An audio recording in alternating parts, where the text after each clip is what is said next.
So you have studied Ayurvedic medicine and these years take a major part of your life. Once you become a doctor, you are committed to healing. And to be a great healer, learning has to become a never-ending pursuit in your life. So doctor, what are you doing to continue this learning? A very warm welcome to all the doctors, students and practitioners for this AACHAARA. Learning experience for everybody, even for me also, isn't it? So there is no end for learning. So that's what actually I believe. Today's subject we are given is psoriasis. Clinical dermatology. If you use Vamana on yourself first, then you will believe that it will help. Spending few hours with a scholar is equivalent to months of time spent reading books.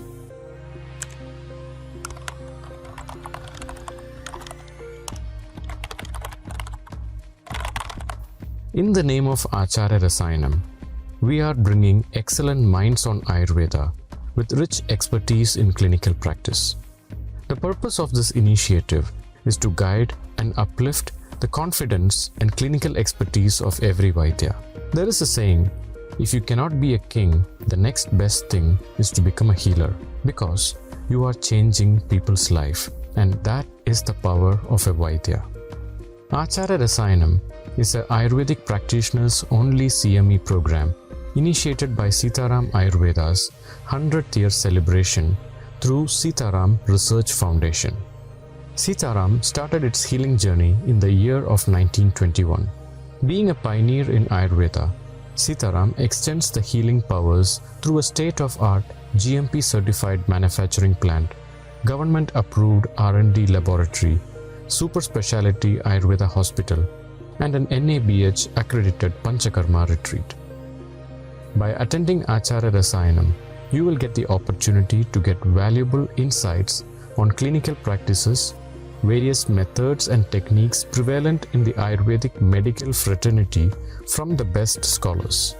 You will be receiving the show notes, certificates, webinar recordings, and the latest updates on your email and WhatsApp. To receive latest updates and newsletters, please send a text to 89434 41881.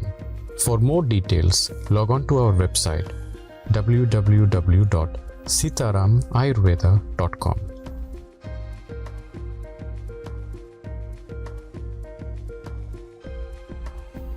Acharya Rasayanam. Great practitioners invest in learning.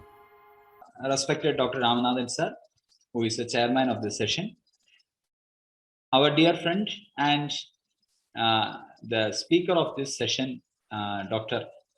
Vignesh Devraj, our friend, mentor, and the strong support backbone of this program, Dr. Sridhar SP sir, all the team members assembled here from Sitaram, all the august audience who are here to enrich this session with the vibrant discussions. A warm welcome to one and all. Today we are assembled here to have a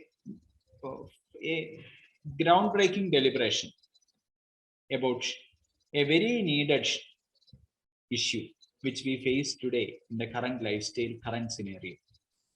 Nothing other than the pattern of allergy and hypersensitivity. So when we sit in our clinics every day, if we see a lot of patients, we could see that almost 20 to 30% of them are coming with primary allergic issues. Whereas when we are addressing some other people with sometimes orthopedic problems or gastric issues, then also the same complaint surfaces. And many a time we are baffled by the pattern of allergies. It may range from simple respiratory issues, very chronic respiratory issues, dermatological issues, and even many a time I feel that many a time the emotional issues may also be triggered by these allergic responses. So the platform on which we see the patients presenting with allergic disorders, as well as our approaches, the challenges which we are being exposed to while dealing with allergic patients are coming to a great height nowadays. So let us sit together let us speak together. Let us share our experiences regarding the different aspects of allergy by placing this issue from none other, from a speaker, none other than Dr. Vignesh Devraj. So I'm very enlightened to be with him today. Why? Because myself and Dr. Vignesh got a unique opportunity to work together in a clinic at Kannur, facing the same issue of allergy. We have received a lot of patients with allergic and hypersensitivity issues. And we together worked out in those days. I remember it was from 2013 to 2016 period, in which we both worked together in a clinic as visiting consultants. So at that time also, I could see that both of us are in the same time we were friendly, very in a friendly manner. We were discussing the different issues of patients and how we can manage this issue in a very cost-effective manner. And I can vouch you that Dr. Vignesh Devraj is very well experienced in handling such issues by considering this issue from a pure Ayurvedic approach. We say that the diseases are having two bases, a psychic base and physical base. And whenever he writes a prescription, I'm very sure that he approaches it in this dual mode and consider these two entities of a patient. And I am also very glad to receive him here. Why? Because this seminar series, this webinar series, AACHAARA is actually the brainchild of Dr. Vignesh. So he has initiated it in one fine day. He has invited us and he has given us the core idea which has to be happened in our sessions. So I humbly very gladly inviting Dr. Vignesh Devraj to session, who is the director of Sitaram Ayurveda, as well as he is a founder of Sitaram Beach Retreat, in which very wonderful treatments, carefully planned, custom-made treatments are offered to patients. So let me invite him to take over the session. A warm welcome to you, sir, in this platform.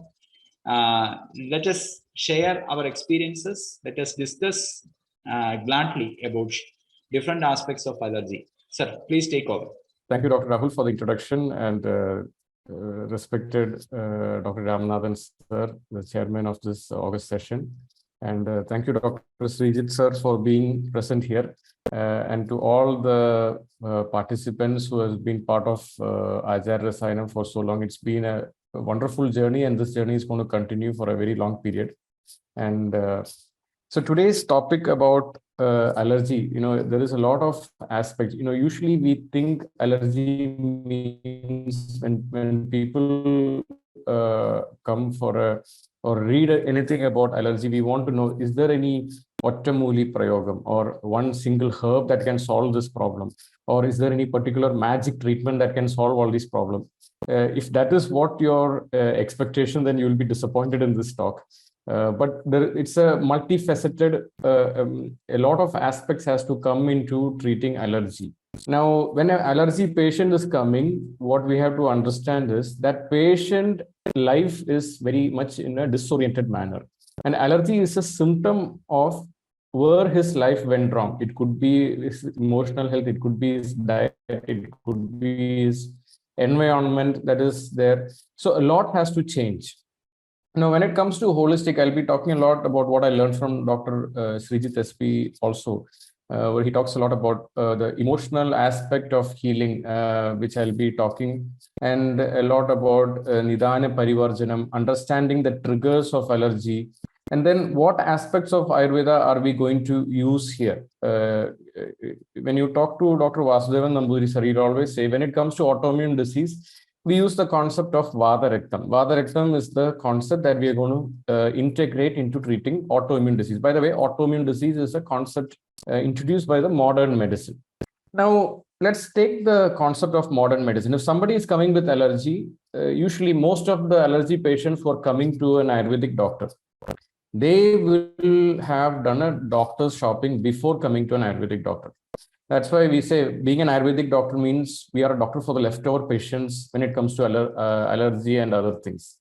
So they would have tried prednisone, they would have tried a lot of immunosuppressants, cortisons, and they would have also done a test, an allergy test, and they understood they are allergic to pollen, they are allergic to certain hair, they are allergic to some of the lizard skin, they are allergic to certain kind of things. And now they are coming to us with a report, these are the things that I'm allergic to, and I cannot handle this. They are allergic to gluten, they are allergic to milk, they are allergic to certain cats, they are allergic to some pets.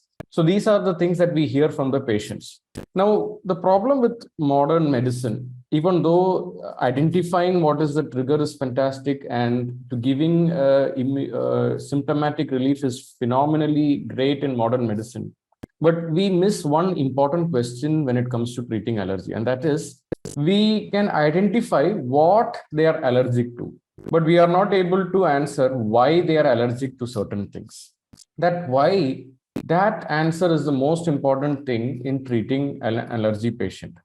Now we'll be going into some of the aspects of that. Why are people allergic to certain things? Some people, they are not allergic to certain things, but suddenly somebody is allergic to it. But why are they allergic? Okay, there are various questions. It could be genetics. It could be some certain environmental factors that they got abused to at one point of time, and then the body cannot handle. In Ayurveda, we call it Vyadik Kshama. Kshama means your ability to forgive. In Malayalam, we say Kshamikya, means it also their ability to forgive something. Now, when can a person forgive? A person can forgive when they have a good emotional resilience. When you're already very stable in your mind and your heart, only then forgiveness is easy. But if you are in a deep state of victim mode, when your energy is low, emotionally, when your energy is low, your ability to forgive is not there. There is a lot of victim mentality. There is a lot of anger. So the ability to forgive, it comes from a deep state of emotional resilience. Now, the same aspect, Vyadik Shamatvam, it's the ability, if something goes wrong with the body, the body's ability to forgive. Okay, it's a small thing. I can let go of it, and the body will bounce back to a good state of energy. Now, everybody will get sick at one point of time or the other. You know, the word immunity has many different meanings. Now, we can also call it as immunity is not that a person will not fall sick. Immunity is the ability of the person, even though they fall sick, they bounce back, they recover very quickly. At the same time, the frequency of falling sick is also minimized. Now, for that, we can look at it from the concept of ojas. We can look at it from the concept of Vyadik Shamatvam and the bala of the person. That is, all of these are concerned.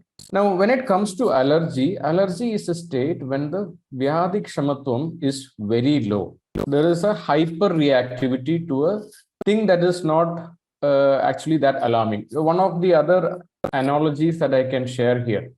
Now, there are these automobiles, cars, which have this alarm. If there is somebody coming to steal that car, then alarm will go off. Now, sometimes this alarm can go off when a cat or a small pet or a dog comes near to it.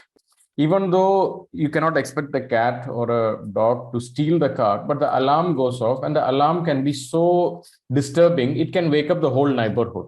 Now, this is how you have to look at allergy. Allergy is a hyper reactivity of our immune system. Because when people, to give you an example, when somebody is quite weak and when they suspect a small threat, the body can perceive it as a big threat. And when the body perceives it as a big threat, the body can hyper react to this. So allergy is the inability to understand the intelligence of the body's immune system to identify what is a real threat and what is not a threat. That intelligence is lost in a person with high allergy. It could be in respiratory situation, it could be in skin, it could be in gut. There are studies which says migraine is actually a result of allergy. Brain fog is a result of allergy. Tiredness, fatigue, chronic fatigue syndrome, this is a result of allergies. Now, the various studies are there which talks about how allergy is one of the most underrated aspects of understanding a human body's various symptoms that we see today. And on the other hand, we see a pandemic or endemic. I mean, it's very prevalent today than any other time. If you, once I was talking to a GP, he is close to 85, 86 years old. And I was asking him, in your experience, what do you think about allergy? And he was telling, a few decades ago, he never had issues of allergy. It's only in the last 1.5 decades in his practice, he sees a lot of patients with allergy, and he says that this concept of medicine that he studied in his 60s and 70s, he has to relearn the whole concept of treating allergy. This is from a modern perspective, and they give different types of immunosuppressants, cortisons, and to eliminate the triggers. Now, let's take it from the point of view of Ayurveda. Once we understood, it is the concept of enhancing the ojas, enhancing the Vyadik Shamatva of the person, enhancing the immunity of the person, enhancing the prana of the person. Now, where does this go wrong? Now, first thing, we live in a world where we are exposed to a lot of toxins, chemicals like never before. The utility of plastic is on the ever-time high. And when people buy new clothes, it has a lot of formaldehyde. Now, when people get exposed to this creates a lot of problem. Now, we use air conditioners like never before. Now, every time, when the body keeps switching between 16 to 21 degrees Celsius in the air condition, which is the air becomes quite thin, and there is no, it's also a kind of dehumidifier. And suddenly when they go out, they are exposed to a 30 to 35 degrees Celsius heat, and the humidity is very high. And the body is keeping switching between these two things without a proper transit. So constantly when this keeps going, then the problem is very terrible. Now, if you look at migraine, now one of the most common patients when migraine happens the most, if you look at from Gulf countries, during the summer time, when it is like outside temperature will be above 40. And they will be sitting in an air-conditioned room, which will be less than 20 degrees Celsius. And suddenly, when they keep switching outside and inside, this switch, the body is not able to tolerate, and the body is getting confused how to deal with this switching. So the body goes to a confused state. Now, if you look at the word Sita Pittam in Ayurveda, Sita Pittam is one of the words that is used to describe urticaria or allergies. Now, why Sita Pittam? Pittam is coming from the word Tam Santape. That is something to heat. Heat is or hotness is the most common guna of Pitta. And it is called Sita Pittam. Now, if you look at it, the common factor that is the guna that is common between Vata and Kapha is Sita. And Pitta has the unique guna, which is Ushna. So all the doshas that are aggravated because of Shita gunas, and then suddenly when it gets aggravated because of the Ushna guna, then the body is in a confused state, and this leads to urticaria, it leads to hives, it leads to rashes, it leads to many allergic situations. So the most treating allergy, it takes a lot about understanding the psyche of the patient, a very laborious prasnam, like darsana prasnam, understanding, asking the right questions. So, sometimes patients say, I think you have to improve your lifestyle. When you say this to a patient, they will say, but doctor, I've been having a very healthy lifestyle, but I don't understand why still it is happening to me. For the last 6 to 7 months, I've been living a very healthy lifestyle. I'm not eating anything unhealthy. I'm not eating any junk food. There's no trans fat. There's no alcohol. I quit smoking. They will be coming up with all the answers which you say are these some of the contributors to your allergy. When you ask them, they say, none of these are there in my current life. But we have to ask one important question.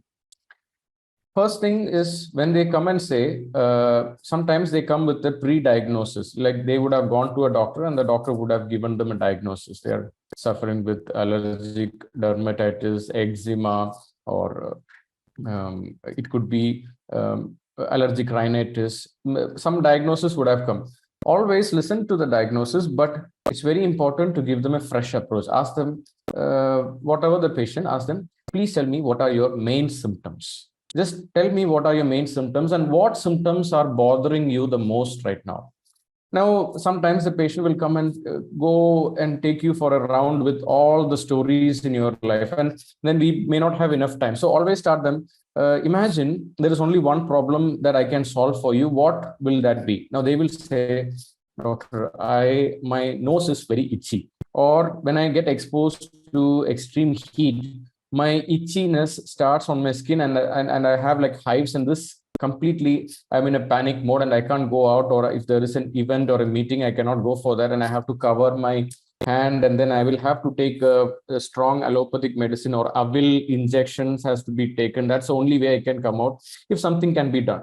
So when you talk like when you ask them this question, tell me what are your top problems that you need to be solved on an urgent basis. So then what happens, they will come to the symptomatic language. Usually when it's okay to listen to their diagnosis that their previous doctors did, or when they're whenever they did for an investigation, but ask them, tell me what are your main symptoms. Now let's start from there.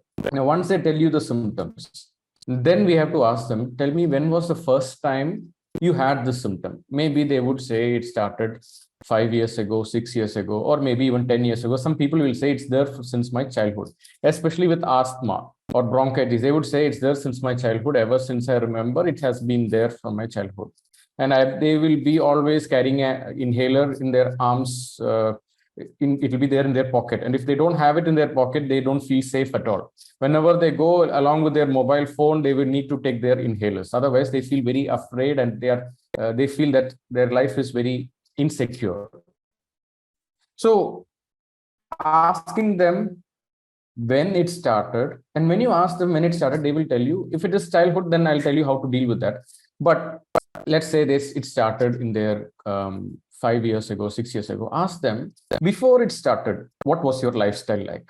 Maybe they would say, I got a new job. I went to a new city, and before I was living in my home, and then I got a new job and I had to move to this place. It was a corporate world. Air condition was there, and I had to eat outside all the time. I didn't have time to cook. Or they got a new admission to a college and they had to eat hostel food, and things were not healthy. They drank a lot. There was a lot of viruddha aharam involved in their aspects. So when you consider all of this, that knowledge is very important to help them to treat. Now, even if they say, right now, those things are not there in my life, I'm living a very healthy lifestyle, but this allergy still continues. Now, I'll tell you why this has started. At one point of time, they got into a very unhealthy lifestyle, and then the body's vyadik shamatvam, or just all of this came down, and then the bodies got into a tendency of allergic reactions to small things. And then later what happened, even though they got into a healthy lifestyle, but they did not go to do a proper shodhana, they did not do a proper rasayana, they did not do the proper way to purify their body. And just by changing the lifestyle, maybe it helps them to prevent the aggression being to making sure the allergy doesn't get aggravated, but the allergy is still persisting in them. Now, one thumb rule that we have to understand, whenever an allergy patient comes, tell them I don't have a magic bullet, and also tell them it will take about 3 to 6 months or even up to 1 year for a recovery.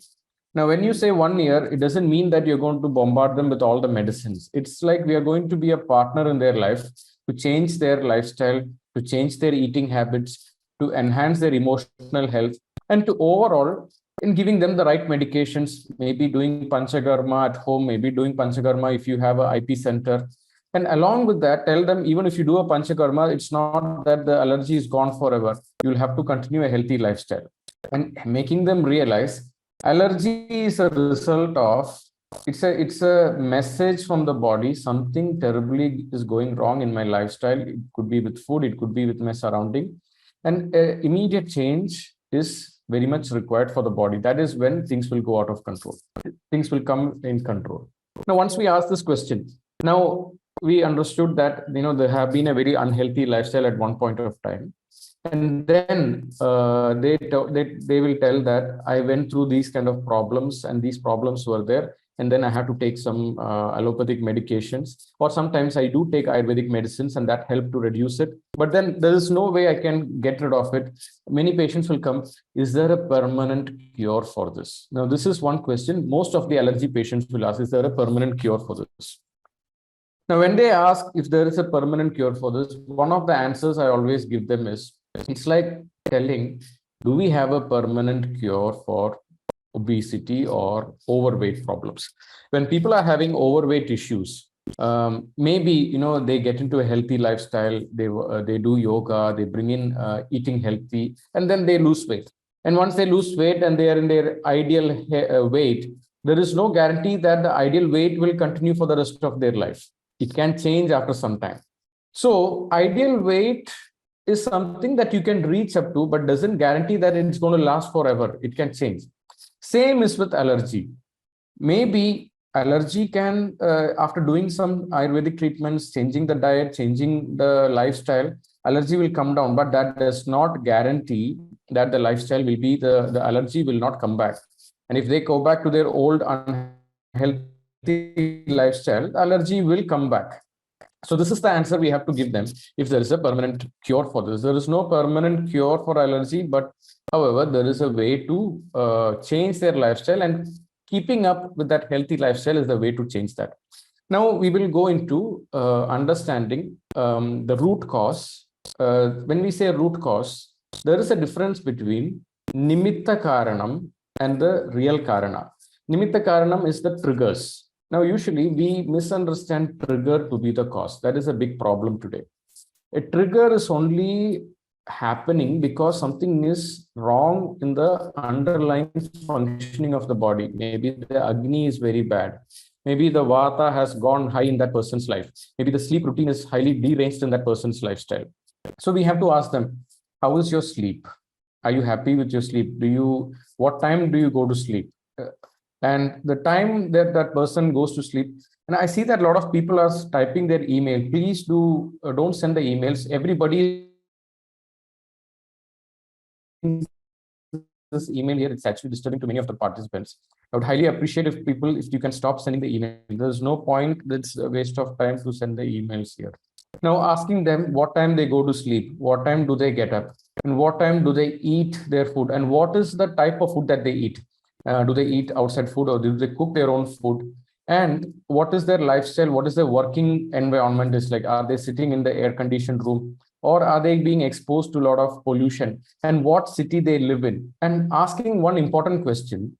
This is another important question that we have to ask during the allergy, when a patient with allergy is coming. Tell me, where do you see that allergy subsides on its own? Sometimes people will say, when I go to Delhi, my allergy gets worse. But when I live in Mumbai, my allergy is not there, or vice versa.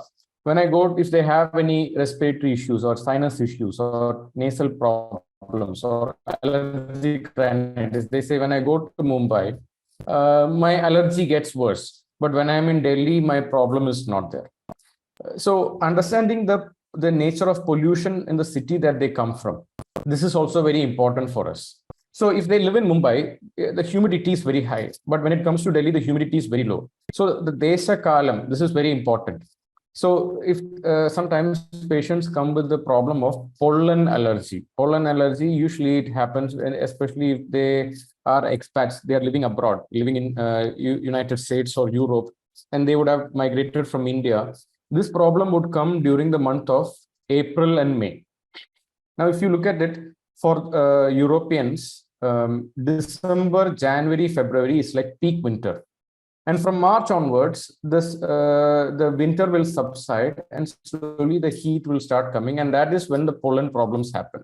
At that time, when they expose to this pollen dust, even though pollen as in general, it is not a big toxin that it can harm the body, but the body perceives this pollen as something terrible and it hyper reacts, and there is an excess mucus that is formed in the body. And why is the mucus coming?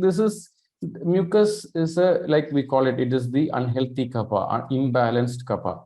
The reason the body is producing this is to create a protective mechanism so that it does not enter the system. In fact, that mucus is there for an important reason. That kapha is there for an important reason.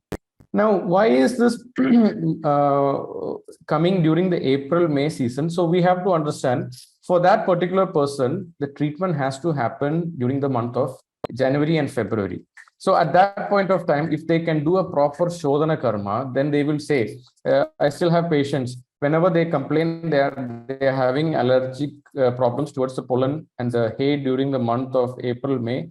So like this April and May, even September and October will be a problem for them because the season is transiting towards winter time. November is the worst condition for allergies, and same like November, April and May for people who are living in the Arctic region, like in the northern hemisphere. And when you take the southern hemisphere, if you take it, people coming from there, if they are coming from the southern part of Africa or Australia or New Zealand, for them, the winter is happening between April and August. And it will be from October till February, the summer season starts. So this months where the transit is happening, that is April, May, and October, November, these are the 4 months where Ritucharya has to be highly integrated into a allergy patient's lifestyle. So we have to tell them, you have to do certain therapies. These months are very crucial for you, and you have to be very much careful about your lifestyle. Like we say, Sandhya Kalam. The word Sandhya means that which is joining. Like 6 p.m., 6 a.m. In India, in southern India, the sunrise and sunset is technically almost at the same time. It happens between 6:15 and 6:45. But if you go to North India, sometimes sunrise can happen at 5 o'clock, 5:30. New Delhi during summer times, the sunrise can be before 6 o'clock. And in winter time, it can be happening after 6 o'clock. So this understanding is very important when the allergy is happening and when it subsides naturally. So when you ask these questions, sometimes the patient will not be able to give all the answers, but you ask them, does it happen during this point of time or does it happen during this particular time? And also asking them, what is the nature of your emotions when these things happen? I'm yet to see a patient with allergy without anxiety or overthinking problems. Every allergy patients, we have to give them a lot of emotional counseling. This is an underlying factor. Just like we talk about in every treatment, Agni has to be corrected. We also have to give them confidence that this is not that your rest of your life has to be like this. You have to live the rest of your life with this problem. There is definitely a possibility we can reverse this, even if it is asthma for a very long period. Now, how to help them understand this? Just because they haven't found a cure so far does not mean that the cure cannot happen in the future. It's just that they are yet to go through the right protocols and strategies to recover from that. But this thing, there are no incurable diseases. There are only incurable patients. I'll repeat that again. There are no incurable diseases. There are only incurable patients. Now, what makes a patient incurable is when they are not willing to do the change. When you suggest them a patya, when you suggest them you have to eliminate certain things from your life, when you have to bring in more routine in your lifestyle, and when they are not able to listen to that, that's what makes a patient incurable. So once you identify, if a patient is not willing, you also have to make peace with the idea that this is a patient that we should not treat.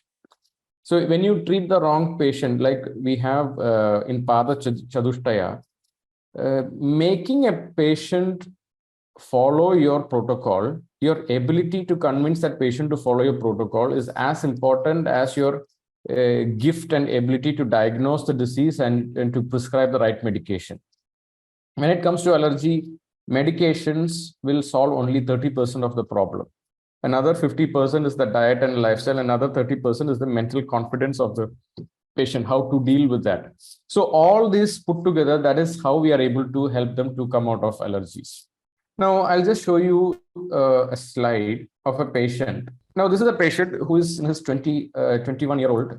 His condition was, he was diagnosed with allergic dermatitis. And sometimes it gets very itchy that he even thinks about committing suicide because he's not able to have a normal functioning of his lifestyle. Every time this itching comes, his whole life comes to a standstill. He cannot go to his work. He cannot mingle for any social gatherings. Even he had to break up with his partner because this skin issue was bothering him immensely. And on top of that, his emotional and mental health was taking a hit. This was the normal condition. Most of the days he would get up, and when he checks, this is how. And then he comes for when we do a proper consultation, and then we tell him, before you come for a treatment, we have to go through certain lifestyle, you have to eliminate certain things. And after we do a panchakarma, then this is what the lifestyle. And after that, what he told, for 6 months, his skin was fantastic. And within 6 months, slowly the previous pattern started coming back. So this is just to give you an example. So here what happened, by doing that treatment and changing that skin, what he said was, at least I got an idea that this is curable. Before, he was thinking, I have to live with immunosuppressants and cortisone for the rest of my life. And that is not helping him. So when he understood this is something that can be changed, he realized that it is possible to live without these problems. So when you look at this patient, now let's take a understanding of this patient. So I'll just show the slide again. So this patient, if you see, he came, he was 21 years old when he came for the first time before COVID, he came for the treatment. His itching was consistent, especially in the morning and in the evening, and it would get worse. He comes from South Africa, so it would get worse during April, May, because that is when the winter is about to start. And then again, it gets worse during October and November when the summer is about to begin. But in spite of that, his itching was always worse. And when he gets stressed out, the itching is even worse. Now, what helps to subside him when he says when he's in a very good climate, which is not extreme cold and extreme heat, it is better. And when he gets, then I asked him, is there any particular food when you eat, this gets worse? And he says, whenever I consume alcohol and bread and pizza, this used to get worse. But you will also get patients who say, I don't drink, I don't eat junk food, but still I get this. To that, I will come back to earlier. So this was the patient. So what we did, we made him understand what are the ways to identify the triggers. So the triggers is the external environment. The second one is his stress levels will make it worse. And the third one is the food that he consumes. This is also making it worse. Now, when you look at the common factors with allergies, few things that I understood is milk products.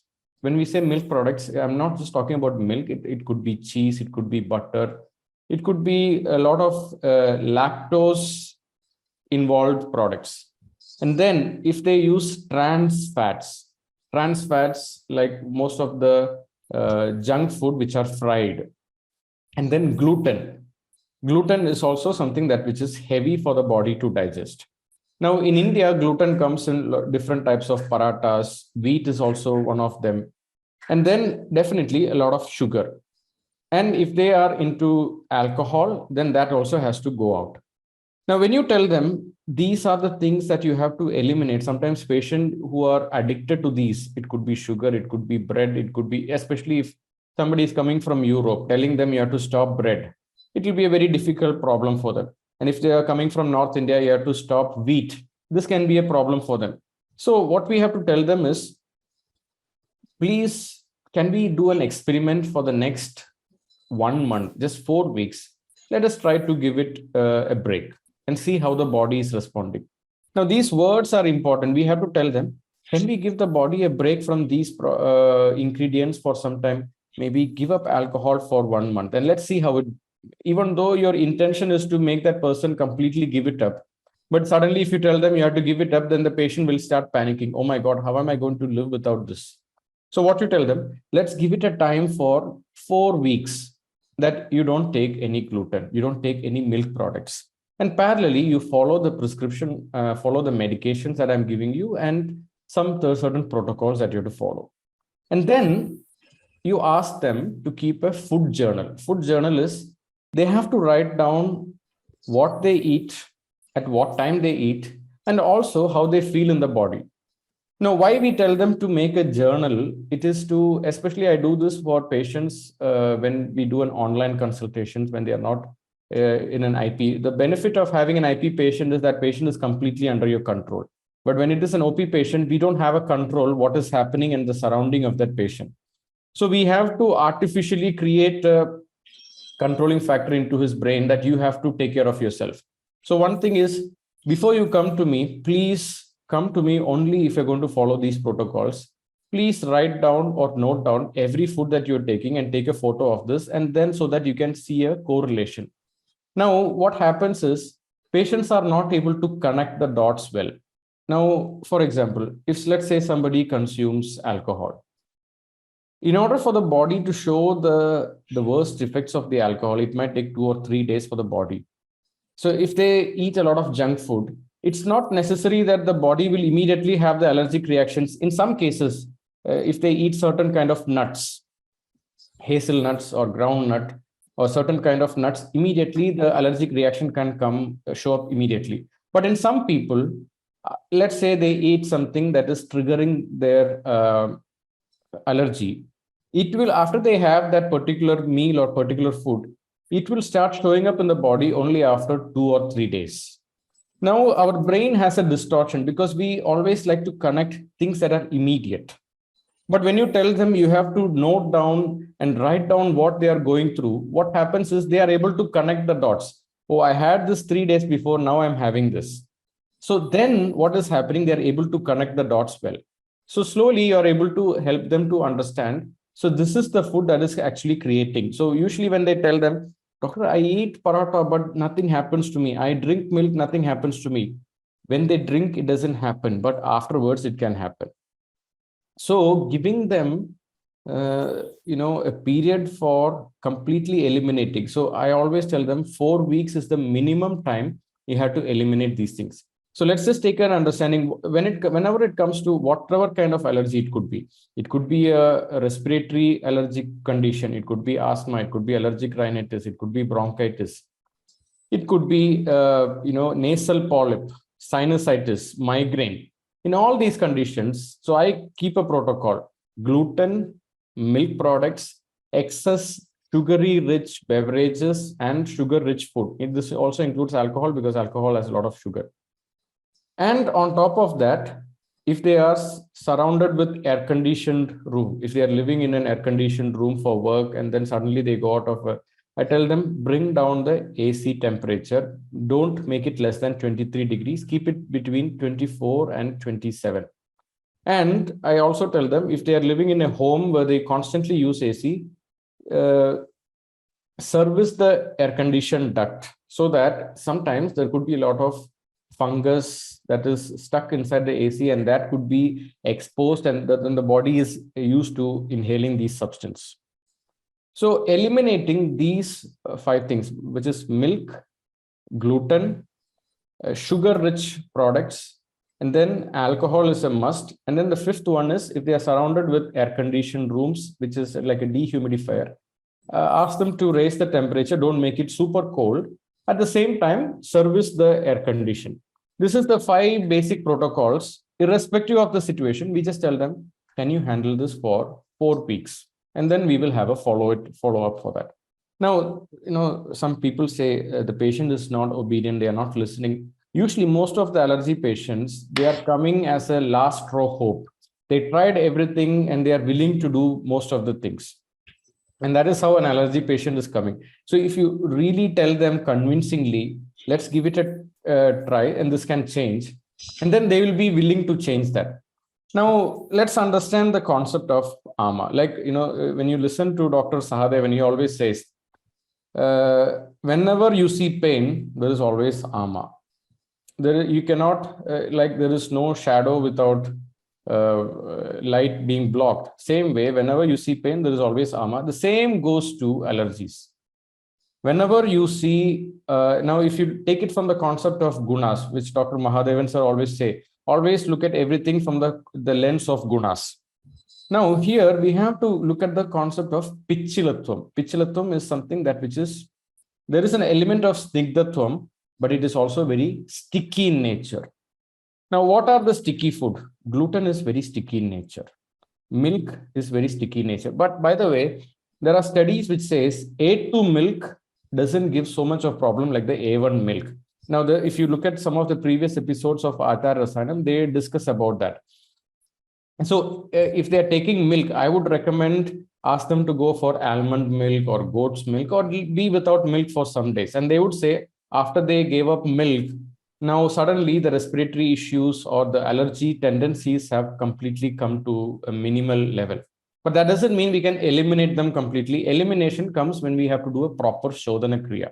So this is very important to eliminate milk from them, eliminate gluten from them, especially if they have their own cow and they milk their own milk, then it's a different case. But usually when people live in big cities or if they're coming from abroad, we have to understand the milk you see in abroad, especially countries like even in Gulf countries or Europe or in US, you have a shelf life for this milk for almost up to 10 to 14 days or even 1 month. So when you see a milk can have a storage level for almost 1 month, just imagine the kind of preservatives also that they're adding to it, and you're refrigerating for a long period. So this milk is a ama pichilatvam in it already. And when you consume that, it creates srotorodham at its worst. Now, just to give you an understanding, when you boil milk, it always sticks to the heating pan. So how I educate a patient to understand how to understand the food you are eating is not contributing to your health and it is actually making your allergies worse, is to ask them, whenever you cook the food or after you eat the food, is your plate very sticky in nature? Do you have to use a lot of detergent to wash the plate? And if in your hand, is it very sticky and it is very too much of coloring? You have to put, even after you put a lot of soap, the colors are not going. That means something is terribly wrong with the food, because once this goes inside the body, then the body goes into a shock. Now, before I continue with this, I'll give you an example of how to understand why the body's allergy is going. Now, imagine there is a place called, let's say, call it X, and there is another place called Y. In this place, in this location of X, whenever the police sees a civilian, the police goes into a hyper vigilance. They think every civilian is a potential terrorist or a criminal until that person is proved innocent. The reason is there is always riots. There is always a lot of chaos. There is a lot of terrorists who are coming as civilians, and then they are trying to bring in a lot of uncertainty and chaos and riots into that land. So what happens? The police is the immune system. The police is not able to identify who is a real civilian and who is a potential criminal. So everybody is looked at as a potential criminal. So what happens? There is the harmony and peace and sanctity and serenity of that land in X is very difficult. Now, in the land of Y, people are very happy. There is a lot of integrity and cultural harmony in that place. So the police is actually quite bored. And if they see, they are able to identify who is a real criminal, who is a real civilian, that we don't have to misunderstand. So in this location of Y, the police is very intelligent and to understand who is the real threat and who is not a threat. Even though he could appear like a potential threat, he knows this can be avoided. There's no need to worry. We don't have to waste our energy in this person. He just behaves in a random unhealthy behavior for a few times, but he is not a real threat. But the same person who could behave in a little weird manner, if he behaves in a little weird manner in the land of X, maybe the police would come and immediately put him under arrest, and a lot of uncertainty can happen. To give you another example, after the 9/11 happened, 9/11 is when the Twin Towers got hit. Everybody in the airport was a potential criminal because nobody is able to identify where the problems can happen, where the antisocial elements can happen, because there is a high alert. So in a patient who is suffering with allergy, there is a high alert tendencies. The immune system is on a high alert. They are not able to identify. They don't have the ability to sit back and understand what is creating the problem, what is not creating that problem. So how to reverse that? First, minimize food that are heavy to digest. And what are the things that are heavy to digest? In today's food, most of the food that are having long shelf life are heavy to digest. The moment a food is having a long shelf life, because what gives longevity for a food is we add a lot of preservatives and it is very hard to digest. Whenever the food is having a very short shelf life, the prana is very good and the ability to absorb and the energy is also very good. So we tell them avoid all plastic covered food that are long term in the shelf. Avoid heavily sugar infused drinks or beverages. Avoid gluten rich food. Avoid milk or lactose rich food. So all of this has to be eliminated from this patient. Or you also need to ask, what are the main food that you eat? And they would say, I'm eating so and so. See, today, whenever you hear a patient saying, I'm having lactose intolerance, what that person is saying, there was a time, there was adi yoga of lactose or abuse of this lactose, and then the body cannot deal with that anymore. So adi yogam or mithya yogam, this is so important here. And then there is prajna bharata. We have to give the intelligence to the patient to deal with this. So whenever you see this intolerance, whenever you see the word intolerance, it doesn't mean the body cannot handle that. It's just that at one point of time, the body couldn't deal with that anymore. And so we are trying to change that. So identifying that, what is creating that? So on one hand, we are trying to change the body's nature, like from the land which is X, where there's a lot of uncertainty and riots, to the land of Y, where there's a lot of calmness, serenity. So how to change that? One is to eliminate the food that are guru in nature to process and absorb. And then parallelly, we need to do Shamana Kriya and Shodhana Kriya. Now, where to do panchakarma and where not to do panchakarma? Whenever there is allergy, kapha is the culprit. Kapha is the main culprit. When we say kapha, see, one thing that is common with kapha, the healthy kapha is ojas. The unhealthy kapha, you see, all the gunas of ama are related to unhealthy kapha. All the gunas of ojas, you will see it is also common with a healthy kapha. So unhealthy kapha is actually coming from food that are having pichilatvam and gurutvam, that which is sticky in nature and which is very difficult to process and absorb in the body.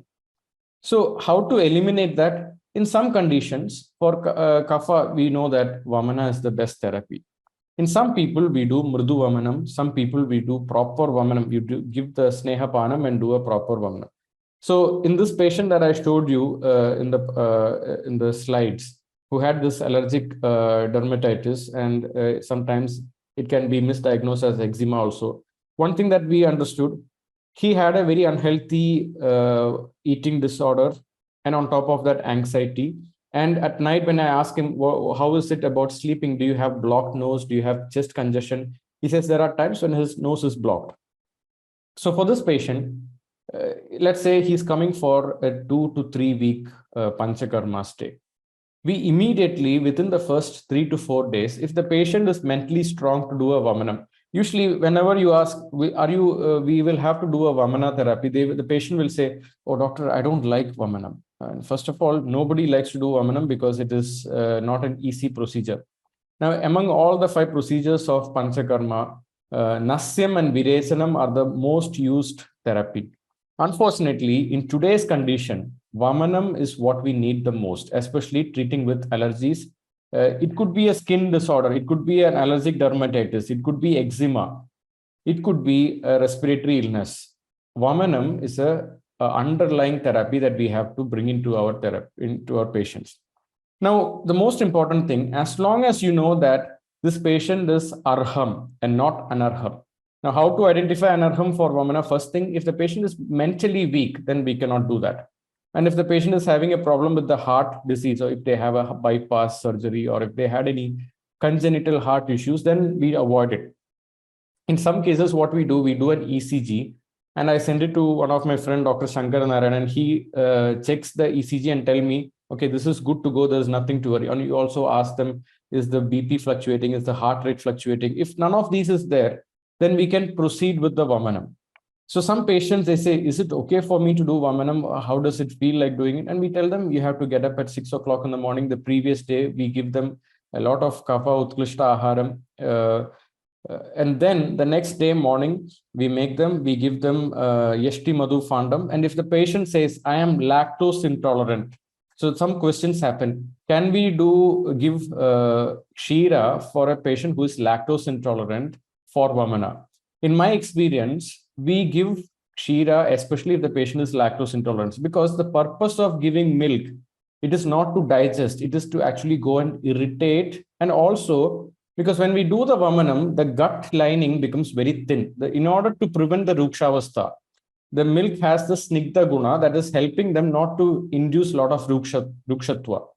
So even if the patient says, I'm having lactose intolerance, can we give milk to start the Vamana therapy? In my experience, it is yes. Tell them, and if they are lactose intolerant, the tendency of Vamana will be much better because they don't like the taste of milk. So anyways, you give them milk, we give them the Yashti Madhu Fanda. In some cases, we just give salt water and then we do the Vamana. And this also helps. In Mritu Vamana, we go up to 3 to 4 Vegas early in the morning between 6 and 6:30. And after that, then we do the Snehapanam. We give a 2 to 3 day gap, and then we do the Snehapanam, and then we do a proper Kapha Utklishta Aharam is given. And then when we do the Vamanam, it could be a real intensive Vamana. And then after that, we put that person through a proper recovery mode. That is 3 to 4 days. Only Kanji is given. And then after that, a lot of Rasayana is given. And after that, the patient will say, now I feel much better. Now the tendency of this mucus that is blocking and irritating them, even if it is allergy with the skin, they will say that this is changing. And then this is one thing that I've observed. And there are many research articles which talks about the connection between vitamin B12, vitamin D3, and vitamin C when it comes to allergies. So now when you look at our concept of Rasayanam is all about having the right vitamins in our body. The word vitamin, what is vital? So if you look at Chyawanprash, if you look at Amla, if you look at most of our Rasayana medications, this is very rich in vitamins and minerals. Another medicine that we always give is make sure it is rich with zinc, magnesium. This is also very important. So when you look at it from an Ayurvedic point of view, I always give them a Nellikya juice or Amla juice. If they are coming from abroad, and if we are doing the online consultation, it's an OP. It's not that you have to give them an Amla capsule of some company. Even though some patients are very lazy to prepare their own Amla juice, I tell them, okay, then if that is not possible, you can take the capsule. Always give them lifestyle changes and changes in diet as the first line of treatment in allergy, and then introduce the medications, and also make them understand. Sometimes there's this concept of nocebo effect. Nocebo effect, if you tell them the medicines will not work, then they will not have faith. So you'll also have to tell them, see, these medicines are very important for you, but at the same time, it will work only if you're also able to change the lifestyle. These are like two wings of this therapy. So along with the medications, when you also change the lifestyle and do the Shodhana Kriya, this will help. Now, when it comes to vitamin B12, whenever you see a patient suffering with anxiety, when they say, doctor, will this go away? Will this go away? You can make it. Their hands will be shaking. Their breath will be very quick. Always be very good at reading their breath rate. If they're breathing very quickly, you could hear the sound of the mucus that is blocking their nostril. Always listen to that and understand there is a huge kapha problem there. In such situations, also understand there is an underlying anxiety and overthinking problem. In these situations, making them do daily nasyam, pratimarsha nasyam, along with steam inhalation is also very important.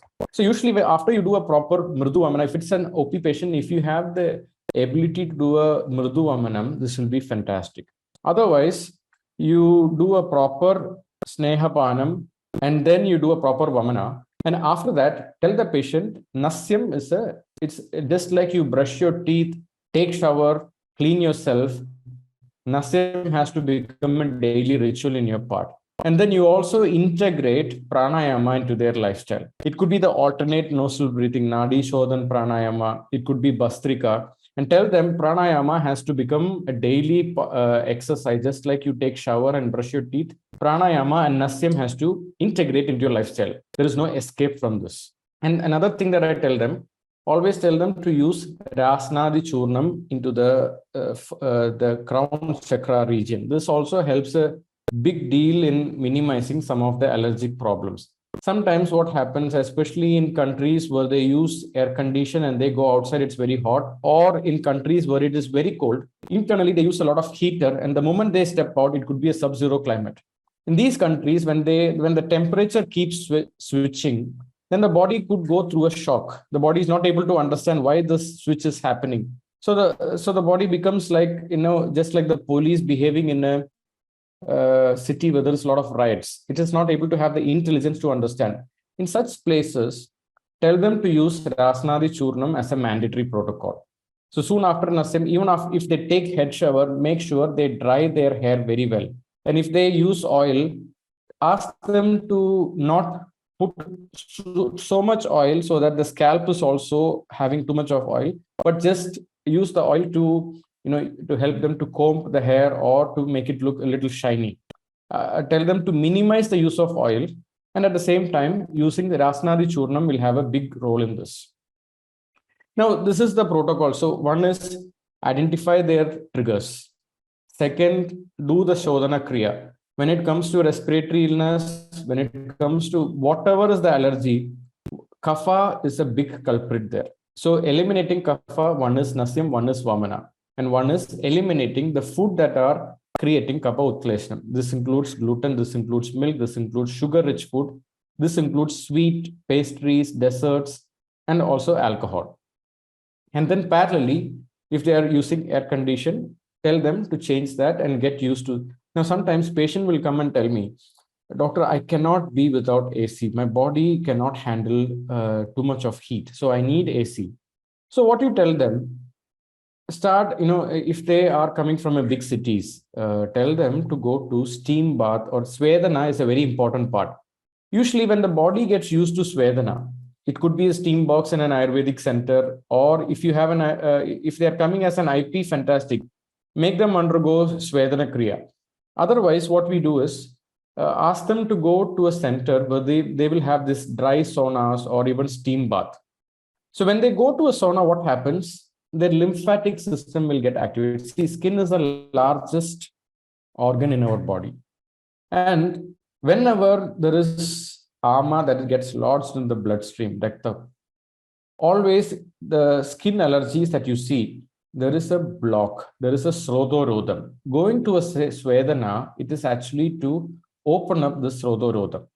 So telling them to go into a Svedana, which is like steam or steam bath or Finnish sauna for 5 to 10 minutes, at least twice a week, this will make the body get adapted to heat so that they don't have to rely on the cold temperature constantly. So also telling them you have to get used to the heat. So when you get used to the heat, whenever you're traveling, and if you can deal without the air conditioners, get used to it. Make the body adapt to the heat. No, don't always constantly use the air condition. This shift will also help them. Otherwise, what will happen? They'll have to constantly use air conditioned, and then they will have to keep on increasing the temperature, not increasing, sorry, minimizing and reducing the temperature, because that is what is going to make them feel safe and normal. So this tendency that I need too much of cold, only then I can deal with that also has to change. So Rasnadi Churnam is very important. Drying of the hair is sometimes what you will hear people say, I go and take shower at night, and after that I go to sleep, and the fan will be too strong or the AC will be there, and they would have applied some oil or cream. And this can also create an allergic reaction because the head is wet. And Dr. Rahul, maybe during the discussion, it will be very important to discuss about the experience with Talanir Arkam. This is also something that creates later, and one of his thesis is about that as well. Sure.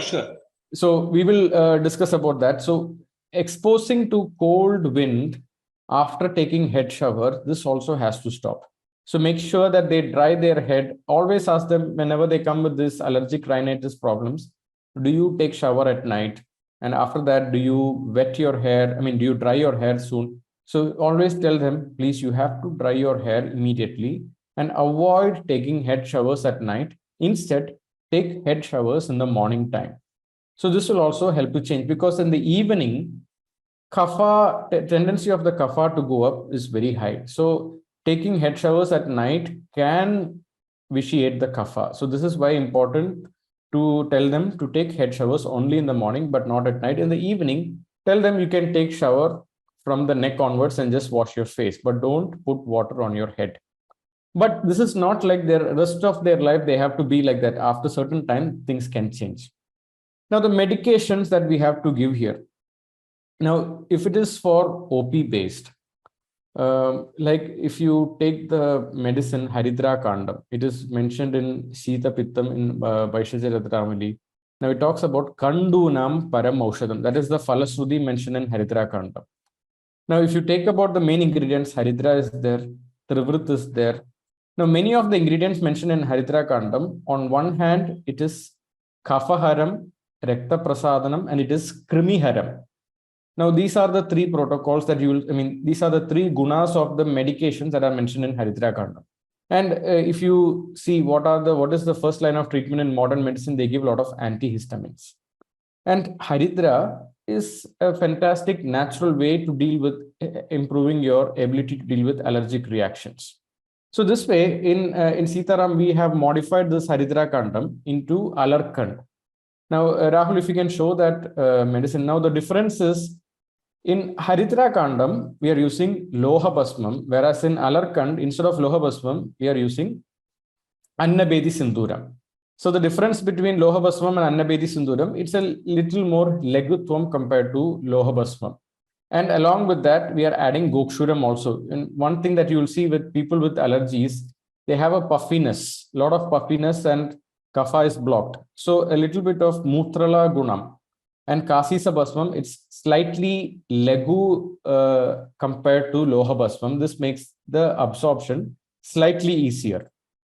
So what I do, I tell them you have to take Alarkand Churnam morning along with hot water twice a day or even thrice a day, depending on their condition. So when you do a blood work, ask them to do check for their eosinophils.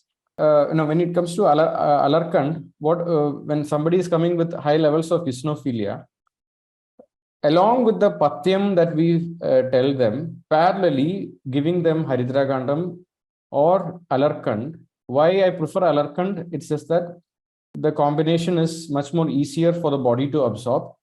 Giving them Alarkand morning and evening, sometimes I give it to even 3 times a day, depending on how severe the condition is. This will help them, along with Nasyam and application of Rasnadi Churnam in the head. This is one. Another one that I recommend is Dushi Vishari Gulika. This is a very powerful medication. Whenever you see somebody coming with allergy, it could be allergic rhinitis, it could be allergic dermatitis, it could be eczema. Dushi Vishari Gulika is one powerful medication. This is coming in a tablet form and also in Gulika form. This is fantastic that you can do, give them, I recommend them after breakfast and after lunch.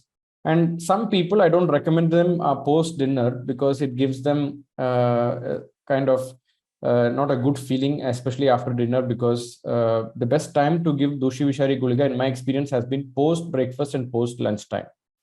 So this is one thing. And in some people, Vilvadi Gulika is also fantastic, especially in skin condition. Along with Dushi Vishari Gulika, I add on to Vilvadi Gulika. Now, especially foreign patients, when they come with this Lyme's disease, because they get a particular disease, insect bite. In this condition, Vilvadi Gulika and Dushi Vishari, along with Alarkand, this is the prescription model that we have to follow, along with all the lifestyle changes and the panchakarma therapy. Now, for the Nasyam, if somebody is coming and saying, doctor, I have nasal polyp, I did one, Rahul, you can stop the screen sharing. Now, sometimes people will come up with this nasal polyp condition and they will say, I'm not able to breathe properly at night, so I have to use a nasal decongestant, and in the morning, I don't feel good at all. In this condition, educate them the importance of steam inhalation. And then if the inhalation, see, we have Anutailam, which is the common oil that is used for Nasyam or Pratimarsya Nasyam. In some, a little more stronger version is Shad Bindu Tailam. Shad Bindu Tailam is much more, it helps to remove the kapha much stronger than Anutailam. Anutailam is a much more milder version. Shad Bindu is a much stronger, it has a much stronger way to remove the excess mucus that is lodged in the nasopharyngeal duct.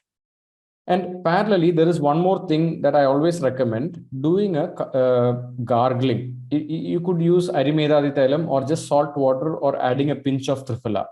Why gargling is important? When you ask the person to do gargling or even the oil swishing with Arimedadi Tailam, whatever are the unhealthy microbes that are lodged in the body, we are helping them to eliminate them. So the more microbes in the body, the more mucus that is produced. So that is why the line of treatment here, one is Udavartam, one is Shodhana therapy, and one is Krimihara Chikitsa. These are the three methods when it comes to allergies. And parallelly, a lot of Sattva Jaya Chikitsa has to be done to give them confidence. Please remember, this is not that you have to live the rest of your life with this. You just need to go through a period of time. It could be 6 months, it could be 1 year, but if they come for a proper intensive panchakarma, 3 months is very good. Now, especially if they're coming with a skin problem, this is one thing I learned from Dr. Srijit SP sir, and also from Dr. Ravishankar Parvajai. In Dr. Ravishankar Parvajai sir, he has this concept of accelerated panchakarma. What he does, if a patient's Rogi Bala is very good, always remember, if the Rogi Bala is very good, even though he's suffering from allergies or this thing, we do an accelerated version of Panchakarma where there could be Vamanam on the first day, second day we do a Viresinam, third day we do a Matra Avasti and Kashaya Avasti. And in some cases, I start with Rektamokshanam. We just use a butterfly needle and eliminate about 200 to 250 ml of blood. Now, why Rektamokshanam is very powerful here? It's not necessary. In some cases, leech may not be the best because they could have a reaction. But in many cases, especially if they're coming from India, then Jaluka is a very powerful method. But if they're coming from abroad, they would have a lot of fear. Oh, if I use a leech, will it create some problems? So in such conditions, I go for a butterfly needle and eliminate about 200 to 250 ml of blood. Now, why bloodletting is very powerful here? Now, you see, in a person with allergic condition, the immune system is loaded with memory of a lot of trauma. Trauma means there is a lot of uncertainty, there is a lot of fear that is being created. So the immune system is already loaded with a lot of memory. So when you do a bloodletting, we are also formatting that memory to some extent. So that is where Rektamokshanam has a very powerful role. So if it is an OP patient, we don't have a possibility to do Rektamokshanam. What I tell them, go and do a blood donation. Go to a hospital and do a blood donation. So see, World Health Organization says, they will say, how can I donate blood? Is everything safe for me? As long as that patient is not having low blood pressure or anemia or woman having some, or if they're pregnant or having menstrual disorders, it's okay to do blood donation. This is one easy way if they are coming in an OP condition. So tell them immediately go and do a blood donation. If they're having severe allergies, once they do that, it's not like it will immediately change, but it will minimize the frequency and the severity of the allergic reaction that you see. So this patient that I showed, one of them, immediately we start with Vamanam and we do the Snehapanam and then Vamanam, but the patient Rogi Bala is very strong, and then we finish with Rektamokshanam. And then parallelly, we tell them, once you go back home, do a Viresanam. We usually give Avipati Churnam or Misraga Sneham, depending on the Koshta. If it is Krura Koshta, we give Misraga Sneham. If it is not a Krura Koshta, then we give Avipati Churnam. I always prefer Avipati Churnam compared to tablet forms, because in Churna, you have the tendency to make the dosage 10 grams or 15 grams. Whereas in tablet, you're locked with the size. Maybe you have to add 2 tablets, maybe the dose can be get worse, and then there could be Ati Yoga or Ati Veka of that condition. So how I understand the Koshta of the patient, I always ask them the last 3 months, Was there a time when you had difficulty going to toilet? Sometimes patients come with their own diagnosis saying, oh, I'm having constipation. No, don't believe that. Sometimes people say constipation because they are not happy with their bowel movements. They would be going to toilet every day. If you read the definition of constipation, it is difficulty in going to toilet, and the frequency will be once in 2 or 3 days. But people who are going to toilet on a daily basis will also come and say that I'm going through constipation. That's not true. And show them the Bristol stool chart and ask them what is the nature. I'll just show you what is a Bristol stool chart. I'm sure many of you, if you go to Google and just type Bristol stool chart, you will be able to understand the different types. And if you listen to Dr. Nanavati's lecture, Dr. Hema Nanavati's lecture, she talked about the different types of malas and how to understand. Ask them in detail, what is the nature of the mala, what shape and what size it is. And accordingly, you can understand, is it constipation, is it Mridu Koshta or Krura Koshta? If it is Krura Koshta, I always start with few Matra Vastis. I tell them first 2-3 days to give them Matra Vasti and then do a Virechanam. Or I give them Sukumara Gritam parallelly 1 teaspoon at night. Now, why I do that? Because there is too much of Rukshatva, and in extreme Krura Koshta, if you give Virechanam without preparing, it could lead to a lot of other problems. It could lead to a lot of adverse reactions. A lot of Vyapats can happen. So that is why Matra Vasti for first 2-3 days, and then giving them a Virechanam will always help. So how to understand if the Krura Koshta is there? Check with the patient, how often do you go to toilet? If they say, I go every day, then you don't have to worry about Krura Koshta. If they say, I go once in 2 or 3 days, then we have to understand it is the Krura Koshta Avastha. And then if the patient says, I go at least once or twice a day, then maybe we don't have to give them an intensive dose. Just an Anuloma dosage is enough to give them the Virechana effect. So accordingly, give them the Shodhana protocol. So always remember, for allergy, Kapha is the culprit and Vata in the mind. This is where the combination problem is. So for the body, how do we deal with that? Now, we have this organ called as adrenal glands. Now, adrenal glands is highly associated with our energy levels. Now, Shirodhara, Nabi Vasti, Uro Vasti. Nabi Vasti is where we pour oil in the navel region, and Uro Vasti is where we pour oil in the chest region. Now, Uro Vasti, Nabi Vasti, Shirodhara, and Murdha Tailams, especially Talams, Shiro Vasti. If the patient is having difficulty falling asleep, then it's very important. The Murdha Taila preparations and therapies has to be integrated into the patient's lifestyle. Now, in some people, we say that we should not start with Shirodhara. If it is not respiratory illness, and if it is mostly with skin problems, and if the patient doesn't have any respiratory problems, usually it's allergic dermatitis, it's okay to start with Shirodhara from the first few days itself. We see a fantastic result because that itself calms them down. The nervous system is highly relaxed. See, the protocol, if you see, even though we say Kapha is the culprit, on one hand, we have to balance the Vata. And where the Vata is going out of balance due to stress, due to anxiety, and due to irregular sleep patterns, and exposure to cold environment because of the air condition. So doing Shirodhara, doing Nabi Vasti, doing Talapudichal, doing Uro Vasti, and then there is one thing that I integrated in our Sitaram Beach retreat. Every day, I put them through to go through a Yoga Nidra meditation. Yoga Nidra is a protocol where we make them listen to an auto suggestion. It's like you are relaxing your leg, you're relaxing your feet, you're relaxing your abdomen. And it's a script where you tell yourself, you talk yourself into a deep state of relaxation. So this conscious way to relax your body is very important parallelly. So along with Shodhana, along with Samana, along with Rasayana, making that person train that body how to relax. This is also an underlying factor when it comes to treating allergies. So if they are from outside, what we do is we give them a Yoga Nidra meditation. There are various Yoga Nidra meditation you can find in YouTube and Spotify. And if you listen to podcasts, you can listen to my podcast, Ayurvedic Healing and Beyond. It's there in Spotify. There are 2-3 Yoga Nidra meditation that has been recorded. I tell them, please listen to this and give them the hope and visualization. It is possible to come out of it. Now, in some conditions, you will see allergy starts when they go through a very emotionally disturbing situation in their life. Maybe they lost someone very important in their life. Maybe they lost someone like including their pet, or they lost their job, or they're going through a separation. In such situations, along with Yoga Nidra, some Deva Vibhasraya Chilsa, and one powerful thing is Agni Hotra. This is something, and one day we will ask Dr. Srijit SP to talk about Agni Hotram. It's a very powerful therapy where you connect with the element of Agni during the sunrise and sunset, and you chant a particular mantra.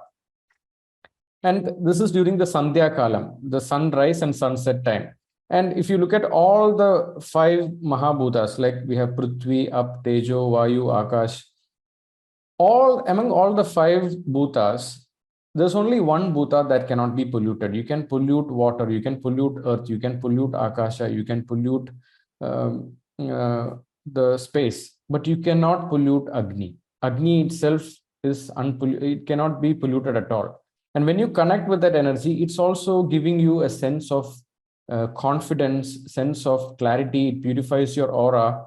So in most of the allergic patients, they will be coming with a lot of emotional disturbances. They feel that their life is completely at the mercy of their allergy. So they have to constantly depend on cortisol and the modern medication that suppresses their immune system.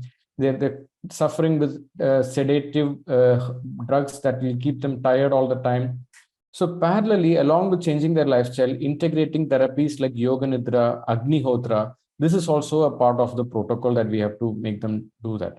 Now, sometimes patients will say, now my life with my work is very stressful. There's nothing I can do about it. So we have to tell them it's your choice. If you say that you cannot change this work, this is what you are going to suffer with. So maybe you can talk to your boss or HR, or maybe change the job or change the location. See what is possible in your controlling factors that can be changed. And then slowly this will help them to move forward and change their life as well. Now I'll just go through some of the medicines. Dr. Rahul, if you can show the presentation of the medicines. And also remember, when you prescribe medicines, always tell them the purpose of giving medicine is to stop taking medicine. It is not that they have to live with this for the rest of their life.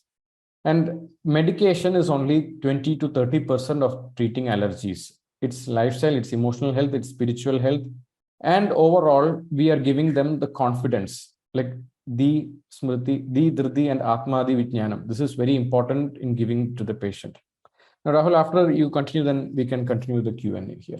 As we all know, Sitaram Ayurveda conducting AACHAARA solution. Sitaram Ayurveda, 100 years of healing legacy. I'm starting with the classical products. This is already mentioned by Vignesh during the presentation. Vilwadi Gulika tablets. It is from the Ashtanga Hridayam Uttarasthanam. It is a yoga starting with Vilwasya Moolam and Surasasya Pushpam. And from that itself, we can understand it is a relevant yoga for the Visha-related conditions. And especially it is indicated for the Vishujiga, Ajirna, Jwara, Keda Visha, and different types of poisons. Usually in Kerala, what we see is keeping a Vilwadi Gulika in home. It will definitely help to deal with the small bite conditions, etc. Along with the leaves of Tulasi or the swaras of Tulasi along with Vilwadi Gulika is applied in different types of bites in Kerala. And also it is a yoga that can be taken internally also for the different kinds of conditions related with the poisons. And also it has a good action in the Ajirna, Vishujiga, etc. And next one is Doshi Vishari Gulika, that is also from the Ashtanga Hridayam Uttarasthanam. And it is mentioned in the Doshi Visha concept. Even though the yoga is indicated for the Doshi Visha, we can definitely give this yoga for the skin diseases and also other allergy conditions. That has also already explained by Vignesh during the presentation. Because the combination of Doshi Vishari Gulika, Vilwadi Gulika and Allergant, which is a patent formulation from Sitaram Ayurveda, has given an excellent result in the allergy-related conditions. It is a combination which containing Pippili, Dhyamagam, Namsi, Lodra, Ela, Suvarchika, and Nada, Kushta, Yeshti, Chandana, and Gairiga. And it has also good action in the Dushivisha concept. And next one is Shadbindu Thailam, which is used for the Nasya and Kavalagraha, and also in some condition for the external application. It is based in Tila Thaila along with Ajakshiram, Bringarajam, Erandam, Tok, Yeshtimadu, and Vedanga, and other ingredients are also there. It is generally indicated for the Dandaroga, Drishti Daurbalya, Keshashada, and Shiroroga, and especially for the Nasya in different types of allergy conditions, also the Shadbindu Thaila can be used. And next is some Misraga Sneham soft gel capsule, and we know Misraga Sneham from Ashtanga Hridayam. And the Sitaram made available it into a form of a soft gel capsule for easy consumption. The major ingredients are Pipili, Amlaga, Draksha, and along with the which is indicated for the Vriddhi, Vidradi, and Shula, and also in Vada Vyadi. The thing is that Gulminam Sramsanam Hidam for the Sramsana or the purgation in the Gulmarogi, the Misraga Sneham is an excellent formulation, and it is widely used in Kerala too. The Misraga Sneham soft gel capsule from Ashtanga Hridayam, and Sitaram is made available of 1 gram of capsule of Misraga Sneham. Next is single herb vegan capsules. They are more potent 600 milligram quality extracts, which is coming in a plant origin vegan capsule, and the packing is of 60 capsules in a glass bottle. We are having 10 varieties of vegan capsules: Amla, Ashwagandha, Brahmi, Gokshura, Gugulu, Kabigachu, Shallagi, Shadavari, Tagara, and Trifala. And among them, I would like to highlight the Ama vegan capsule. That is an excellent immunomodulator and also potent antioxidant, rich source of naturally occurring vitamin C. And also it enhances the iron absorption in the gut. And it is one of the most sold product of us, that is Amla vegan capsule. It is coming in a 600 milligram quality extracts with vegan capsules. Next is Allergan powder and tablets. It is already mentioned by Vignesh sir during the presentation, and it is one of the flagship brand of Sitaram from 90s. The product is there, and it has an antihistamine action of Haridra supported with Trifala and Trivrata, added with the Gokshuram and Kasisa Basm. And it is very effective in allergic pruritus, dermatitis, and Allergan has a strong action in allergic rhinitis, eosinophilia, and asthma. We know the common skin-related allergy conditions like allergic pruritus, dermatitis, and urticaria, and also the respiratory allergies like allergic rhinitis, eosinophilia, and asthma. And in both the skin and respiratory allergies, Allergan has an excellent action, and also it helps to develop adaptive immunity power against allergens. And they are a palatable tablets coming in and also non-sedative and also providing a natural protection against allergies. The tablets are of 1 gram chewable tablets, and the dosage is 2 BAD. And also we are manufacturing the powders of Allergan, and that the dosage of Allergan powder is 5 to 10 gram BAD, and the improved comprehensive allergic formula, Allergan powder and tablets from Sitaram Ayurveda. Next is stimulant capsules. They are soft gel capsules, and the Girda of Jyotishmadi, Guduji, Abarajida, Vaja, Dusparsha, Punarnava, etc. are made available into the form of a soft gel capsule, stimulant capsule from Sitaram Ayurveda, and that is for the memory booster, can be used as a memory booster and also as a brain tonic in children and as well as in adults. The dosage is 1 to 2 capsules twice daily or as direct by the physician, and the stimulant capsule from Sitaram Ayurveda. Next is a granule, the Bronchosap granules. We had a product called Shwasana Amrit, and now the name of the product has been changed to Bronchosap granules. It is a powerful respiratory problem solvers Trigadu and Chadurjadagam along with immunity builders Haridra and Trifala. The combination contains Trigadu, Chadurjadagam along with the Haridra and Trifala. It clears the congestion through bronchodilation, also strengthens the lung tissues and muscles, and also it is beneficial in managing chronic asthma and wheezing. It stops and prevents recurrent breathing disorders, and it is very effective in various acute and chronic respiratory issues. Bronchosap granules from Sitaram Ayurveda, the safe, dependable respiratory health booster. And also please note that we have started a project called Yoga Amridam to enhance the knowledge of young doctors in the classical yogas. And in that we are sending a note of each yoga along with its classical sloga along with the major ingredients and indication. And also it carries the guna karma of each dravya, and also the dosage of that product with a clinical experience of that particular product from senior most faculties from Sitaram Ayurveda. And to receive the notes of Yogamritam in your WhatsApp, please send a WhatsApp message to 813-8888-932. I repeat, 813-8888-932. And also to know more about Sitaram Ayurveda and our products, AACHAARA Rasayanam, etc., please log on to our website www.sitaramayurveda.com. And also please note that we are sending e-certificates to all the participants who are attending the webinar for more than 75 minutes. Also, we are sending the notes and recordings to the email ID, which the registrants are using for the registration by the subsequent Saturday. And if you could not find that mail in your inbox, please check your spam, promotional folder, or social or career folder. So many times we are getting the queries that they are not finding the notes and recordings in the inbox. So please check your spam, promotional, and social folder. And also please save our email ID, your contact, so that you will receive the notes and recordings in your inbox itself, support@sitaramayurveda.com. And also there is one more option to receive the notes, recordings, and also the links of previous episodes to your WhatsApp. For that, you have to send a WhatsApp message to 89434-41881. 89434-41881. And also for any support from Sitaram Ayurveda, please contact our customer relations manager, Mr. Rajiv, at 90726-13194. His mail ID is crm.osk@sitaramayurveda.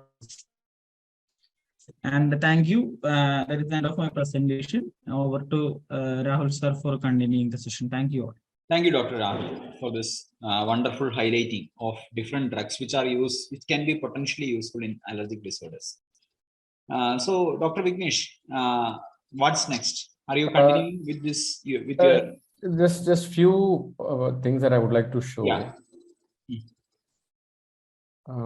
There is one thing I forgot to mention. Now today, in our question answering session with the patients, it is very important that we ask them about if people complain about I'm having brain fog, I'm feeling tired all the time, my memory is very low. Now, how can we connect this with allergy? Allergy is just a hyper reaction of the immune system to an element that is potentially not toxic. But sometimes this can also be a toxic part.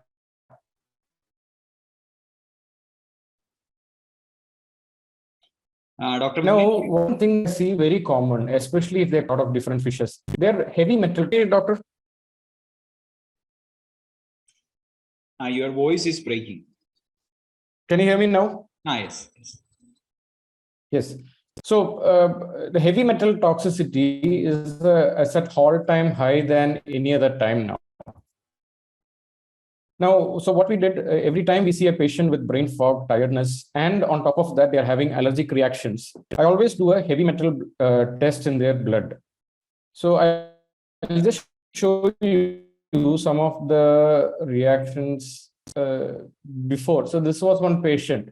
So when I asked, she came with a condition of allergic dermatitis, and along with that, too much of tiredness. So here you see the arsenic level was 9 and mercury levels was 5.35. It's like way above the normal range. And this patient was coming from Europe. And when I asked, where do you live? She lives in Singapore. And naturally in Singapore, they get a lot of good seafood and they eat seafood on a daily basis. So on one hand, we try to understand this. And then what we did the intensive panchakarma, and afterwards we tested the result.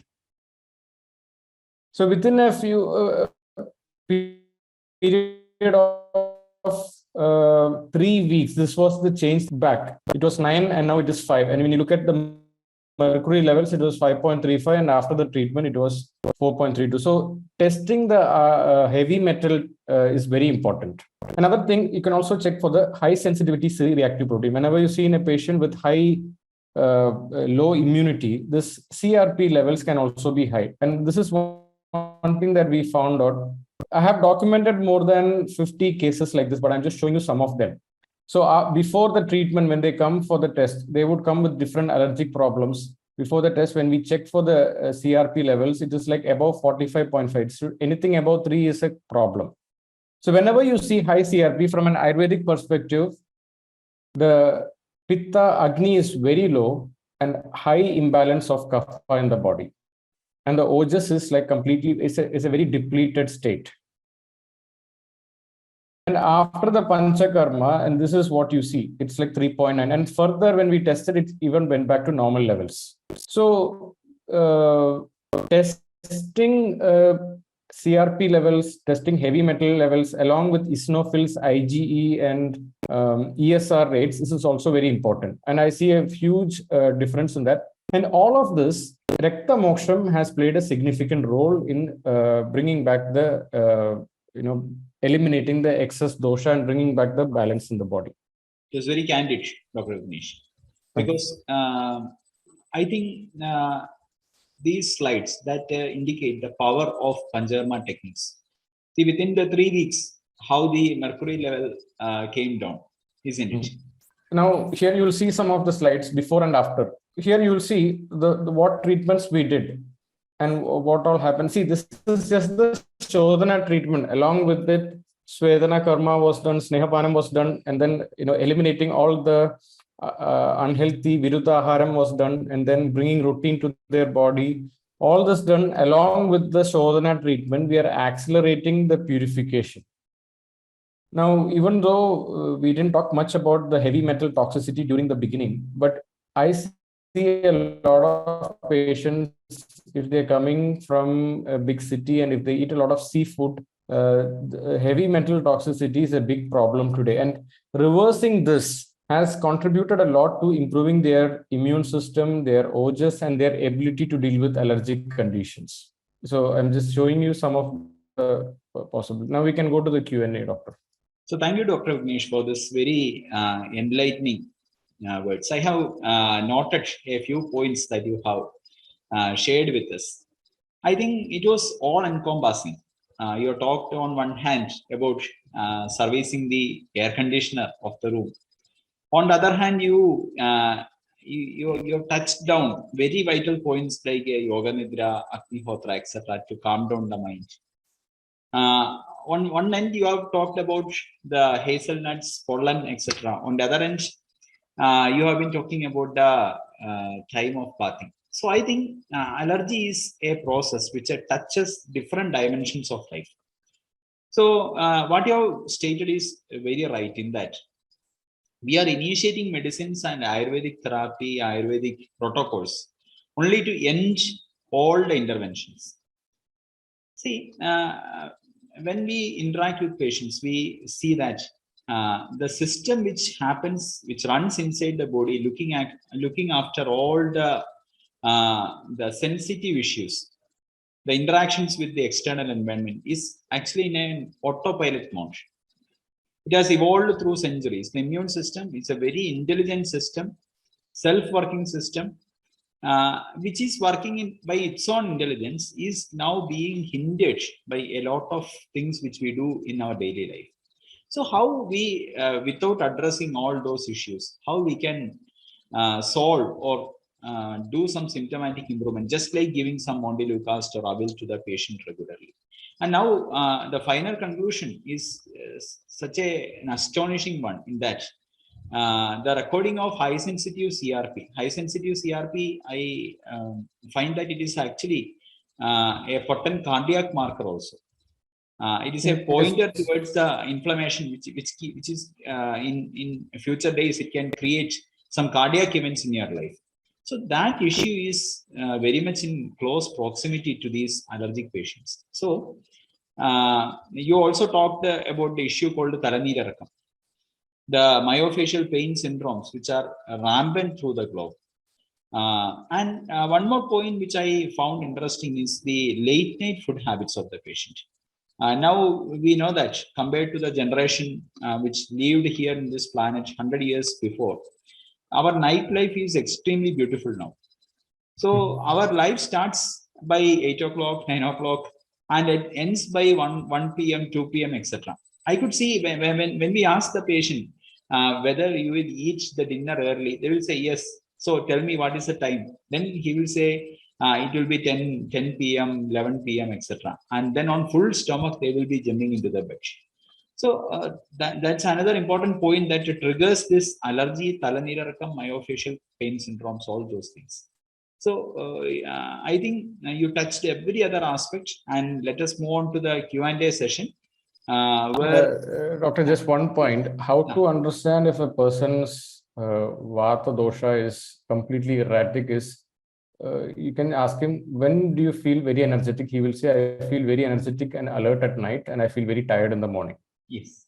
So we have to reverse this condition. They have to be tired at night, and we have to be very energetic in the morning. Once we reverse this, it cannot be reversed just like that. Shodhana has to be done, routine change has to be done, mental health has to be upgraded. That itself will help the body to deal with this allergy on its own. Yes, exactly. Yes, we can go to the questions. So here the first question is from Dr. Namit. He is asking how to lower the absolute eosinophil count levels.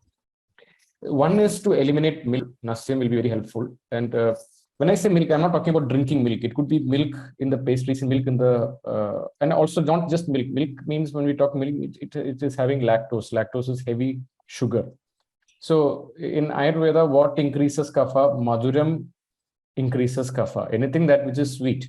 So today we live in a world where sweet is the only taste that the whole food industry is making you to appreciate. All the other taste is maybe salt, maybe something fried and spicy. So these three foods has to come down, and doing a mridu amana immediately will bring it down. And also one more point to add there, I think, is regarding the concept of visarkam. The concept of visarkam, very which important. which we see in our textbooks. Mainly they deal with the subcutaneous inflammation, but the same principle which can apply in the case of allergy too. My teacher, Dr. Abdul Rausar, has been using the Visarpa Chikitsa in clearing atopic dermatitis. So I have repurposed that, and I have used the medicines which are employed in Visarpa Chikitsa like Amrita Vrisha Padvaladi Gashayam, Pulagadi Gashayam, etc., even in respiratory allergies. The early morning sneezing, recurrent attacks of cold. That is, and in such cases where there is an increased AEC, after a 3-week course of using Amrita Vrisha Padvaladi, as well as Neeli Tulasyadi, along with the Dushi Vishari Guliga, Vidwadi Guliga, and Alarkan tablet, that rightly brings down the AEC level. I think your concept of doing Shodhana prior to that will be excellent here, because once Shodhana is done, then going for Samana therapy to rightly bring down AEC, and even the immunoglobulin E levels will be coming down very fast. And what interests is that by doing Ayurveda therapy, you are getting sustainable results, not symptomatic one-stop solutions. Exactly. And from Dr. Saurabh Dukhare, he is asking how to differentiate between eczema and allergy. Now, that's a very tricky situation. See, allergy has a lot of words. I mean, it's like a consortium. A lot of things fall under the topic of allergy, but eczema is mostly related to the skin and the rashes that are happening. And there are various different types of eczema. So I don't think it makes a difference. But even though the treatment approach, it is, looking at the protocol, it will be the same for both to a great extent. But eczema is mostly related with the skin, and it is to do with the rashes in the skin with different names. And dermatitis, all of this will also fall under the allergic word, but eczema is mostly related with the skin. And one now coming to the question of AAC, doctor, the eosinophils, I just want to say, if we can somehow get the patient to do a mridu amana, this will be like a game changer. We immediately get the trust of the patient. It's like either you can be like a sniper, just one bullet, everything is closed, or you can use a machine gun to waste a lot of energy. So mridu amanam is like a sniper approach. So if we can somehow utilize the patient to come and do a mridu, the other problem is usually my practice post 2015 has been mostly in IP rather than on OP. Majority patients, so I'm constantly looking at that. But when you practice on an OP basis, definitely prescription of these medications will also help. And once, I was having an online consultation with a patient abroad during the COVID times.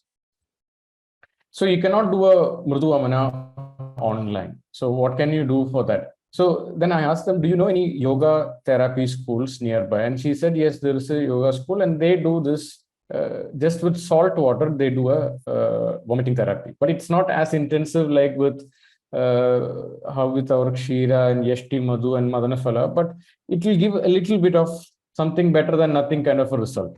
Even in that, after doing that, the patient felt a fantastic relief. And some people, they just drink salt water in the morning and then they do the vomiting in the bathroom by themselves. Even that will have a huge impact in bringing down the eosinophil count. As long as there is no any blood pressure or heart rate issues or any history of cardiac arrests or there was no stent put, it is safe to do this therapy and this will have a huge impact. So another question is from Dr. Sri Lakshmi Mutyala. She has asked two questions. One is a case. I think this case can be discussed in person with the Dr. Vignesh because this is a case of chronic urticaria since 10 years with severe itching. I think there will be a lot of things to discuss in such a case. And also the person is using cetirizine. I think that can be gone personally. The second is a very interesting question. Many a time we feel like that. Kindly tell the medicine which will stop the itching within less time, just like cetirizine. See, if it is there is no such replica for cetirizine in Ayurveda. However, some rasaushadis, including Kapha-Ketu rasam, this can have a good effect. And Sudhasekar rasam, some of this has a result, but don't expect something to work just like cetirizine. And we should not be a allopathic approach, Ayurvedic doctors just prescribing Ayurvedic medication. Of course, sometimes we need to give a symptomatic relief. Sometimes when the patient will call and say, can I take cetirizine? It's really bad. Then you tell them, okay, you take for right now. And then parallelly, let's work on changing lifestyle, taking Ayurvedic medications. And that's the approach we have to look into it. But symptomatic relief, some of this rasaushadis works the best there. This Amrita Prasha Padoladi Gashayam in Muhur dosage. Yes. That usually give some sort of result, not as fast as cetirizine. I think your approach is correct. For immediate result, you just block the last step of histamine reaction by using cetirizine. But for sustainable result, you have to come for Ayurveda itself. Exactly. And Kapha-Ketu rasam has given good results there in many conditions. Brihat Kapha-Ketu rasam. Yes. Yes. And Alarkand or Hydra Gandam will also give you a result. However, we cannot expect the same like a cetirizine. A patient with a continuous sneezing after noon bath, which is unavoidable, what suggestion can be given? After noon bath, maybe they are soon after the shower, they will be living in a very humid climate. So suddenly after that shower, they could be using a hot shower and then suddenly they go to instead of taking it, using Rasnadi Churnam will help. And then there is no immediate suggestion. It's again bringing down strict Pathya is the only way to do that. Any specific way to use Rasnadi Churna? The question is from Dr. Pradeep Chaudhary. No, it's very simple. A pinch of Rasnadi Churnam on the crown chakra region. And maybe Dr. Srijit, if he has any suggestion, you could also put in there for Rasnadi Churnam. The session was great, but the most prominent word was that we need to use medicine to stop medicine. So that goes a long way of the intent Dr. Vignesh carries in his practice, where he wants the patient to take empowerment of his own health and full control of health. And that's what we should be, than just prescribing and promoting medicines. However, they are needed in today's days and times, everything. That is one thing. And also the element of the Sattva Vajaya, and we have been doing here Agnihotra for last 2 years and a quarter nearly. We find the healing is very, very faster as opposed to pre-COVID era or rather the pre-pandemic era. So this is something I thought I'd just mention along with, because that's not a topic much commonly discussed in every webinar on every area, because it has its own challenge of being a bit unsecular, which it is not in reality. So I thought this I should comment before coming to what we do in government is I have a special situation, as Dr. Vignesh has a special situation with regards to practice. My life somehow is 9 to 2 is government OPD, and or rather 6 to 9 nearly is our private hospital where people come from all over. And then 9 to 2 is a government OPD, and then somehow 3 to 8 or whatever is again the IP setup. So this is my limitation, or this is my possibility when I say what I'm saying with whatever data we have, which is significant in the government sector. Typically, the citizen kind of impact will difficult to compare all the time. I learned it from Dr. Sadevan sir is Eladi Churnam. It is the context is Visha, and anything where we have to use Eladi internal, of course, use externally. And we all know that Eladi Churnam has given results even for burned Shvitra, much to our own surprise. But Eladi Churnam internally, Muhurmu, it just brings in 10-15 minutes that fast enough. Of course, we should not be comparing or be compelled to make that kind of a competitive effort, but still, that is what we use left, right, center. And don't mistake me, I'm a government servant, but the Eladi Churnam that we find in the Aushadhi, I mean, it tastes and smells so different than what we make privately at home. So I will leave it to the audience to guess if a medicine made at our home in a small scale quantity is better, or a huge made in hundreds of kilograms. I will leave it to you to decide. So even that has found such an impact. So why not know the ones we make for our own purpose? That is one. And Dr. Srija madam, Dr. Rahul, should I stop? I mean, I thought, let me speak of. No, sir.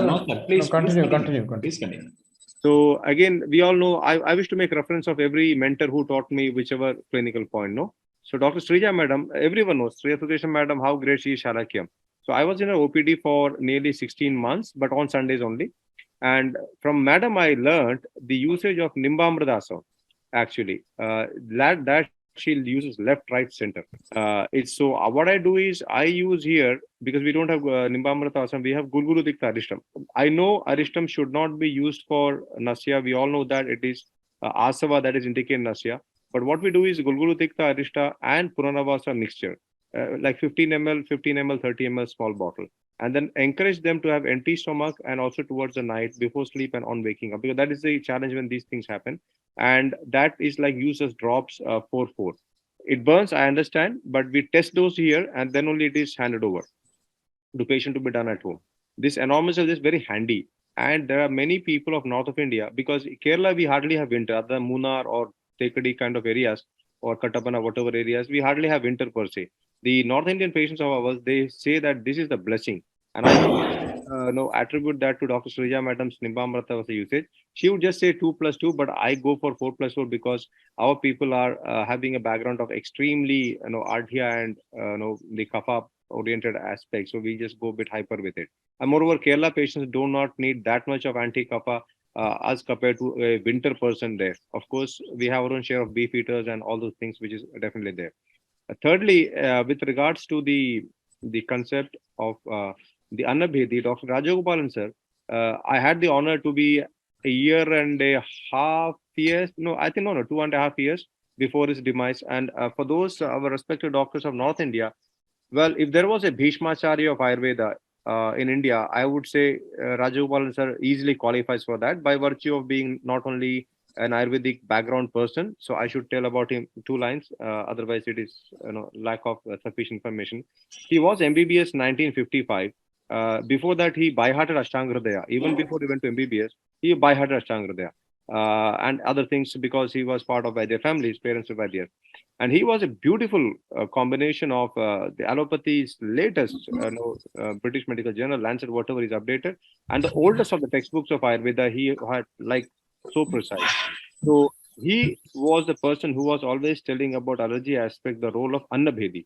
And I was thinking, sir, now Annabhedi, of course, we would study in Haridra Khandam, etc. But Rajagopal sir would always say that it has the indication called Kriminut. And obviously, we always have this challenge to be taken care of. So he was very much with Annabhedi capsule.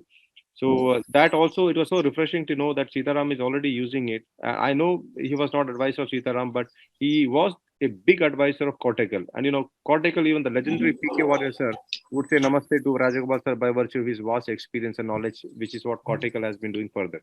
So this brought me to the Annabhedi angle like that. And what we have here found, we are talking of medicines, great, and everything done. And I'm so happy, our soul brother Vignesh, and we are somehow operating the same conditions with foreigners from different nationalities, which means we are dealing an anthropology of a different ball game. So for me, the life is in the morning 9 to 2 with patients who don't even have a monthly income of 10 to 15,000 rupees a month.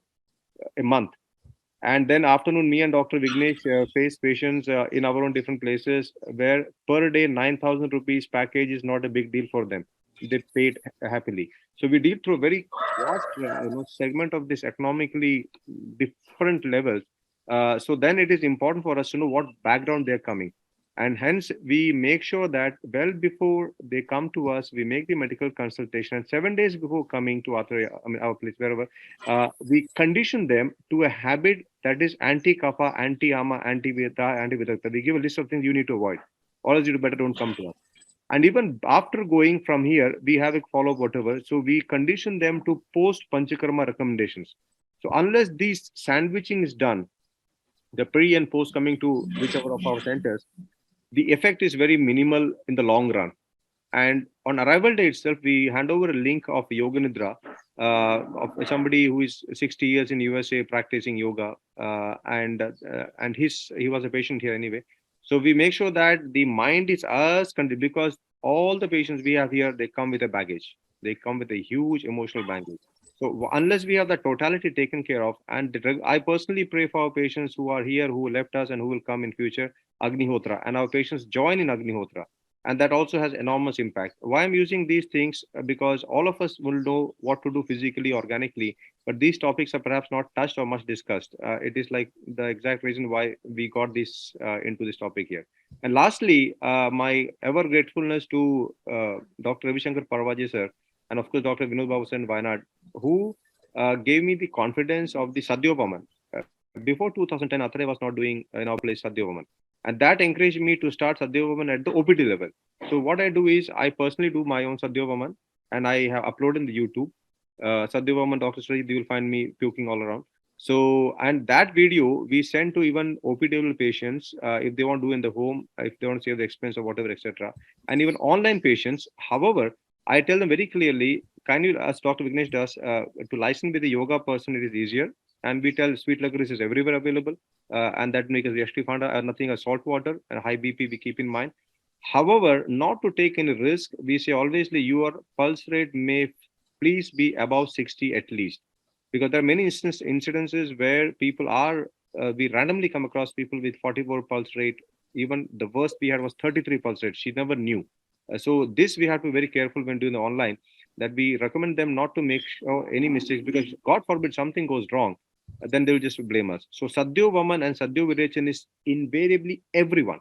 Invariably everyone. We have had people from 106 nations here, and the data is small, it's not big, it's about 3,800 people only. It's not much, I know, but still almost everyone goes through that, and I've seen how the Sadhyo Vaman, Sadhyo Virechan done makes a great impact. And the tongue coating, the scalp edema, to Dadibi Unitan madam, the scalp edema, you just press like this and they're screaming. The kapha or the kleda is so much, even the scalp. So we do their dhanyamla dhara on the head instead of the standard takar dhara. So we just have the cooling effect of that. The scalp edema, the tongue coating, and Dr. Himananavati, great doctor from, we all know that from the training of Dr. Devchan Kala sir. The stools, we encourage them to take the photo of the stools, and it's very organic and biological for us. We are not ashamed of that. And that way, the koshta correction makes a huge impact on the allergy. So I think this kind of approach going towards the koshta, and we must gratefully remember again one of our great mentors, Dr. Vaidabhushan Raghavan Tirupad sir, Padma Vibhushan.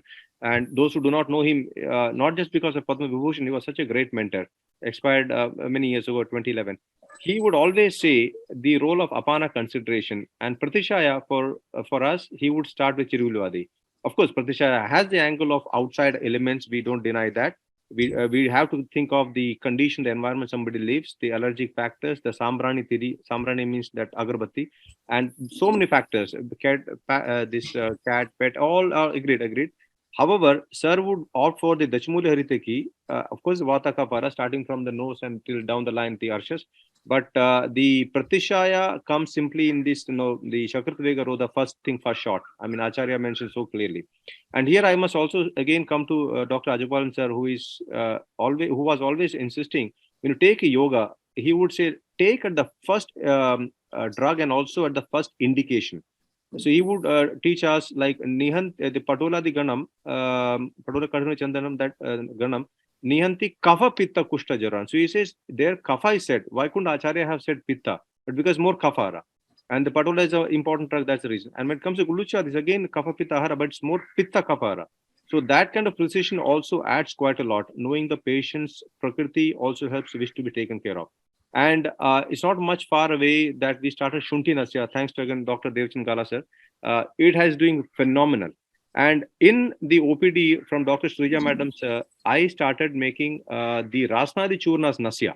Of course, it is great practice. We all are so happy to share the Kerala practice to our North Indian friends, the Rasnadi Churna on the Brahma vertex. But I just sent it to the nose. And Rasnadi Nasya is giving great impact to these allergy people that do the sneezing like hell, 15, 30, 50 per day. But in all these things, we have to condition the patient very clearly. Boss, I am not a medicine seller. I am your health bodyguard. I learned this phrase from one of the patients from Slovenia who said he's a health bodyguard. I like the fact very much. You feel kind of, you're a samurai to them kind of feeling. And some like that. So us being your health bodyguard, I strongly believe that if you amend your methods, then you are going to prosper quite a lot. And needless to say, it has to be always topped up with Rasayana.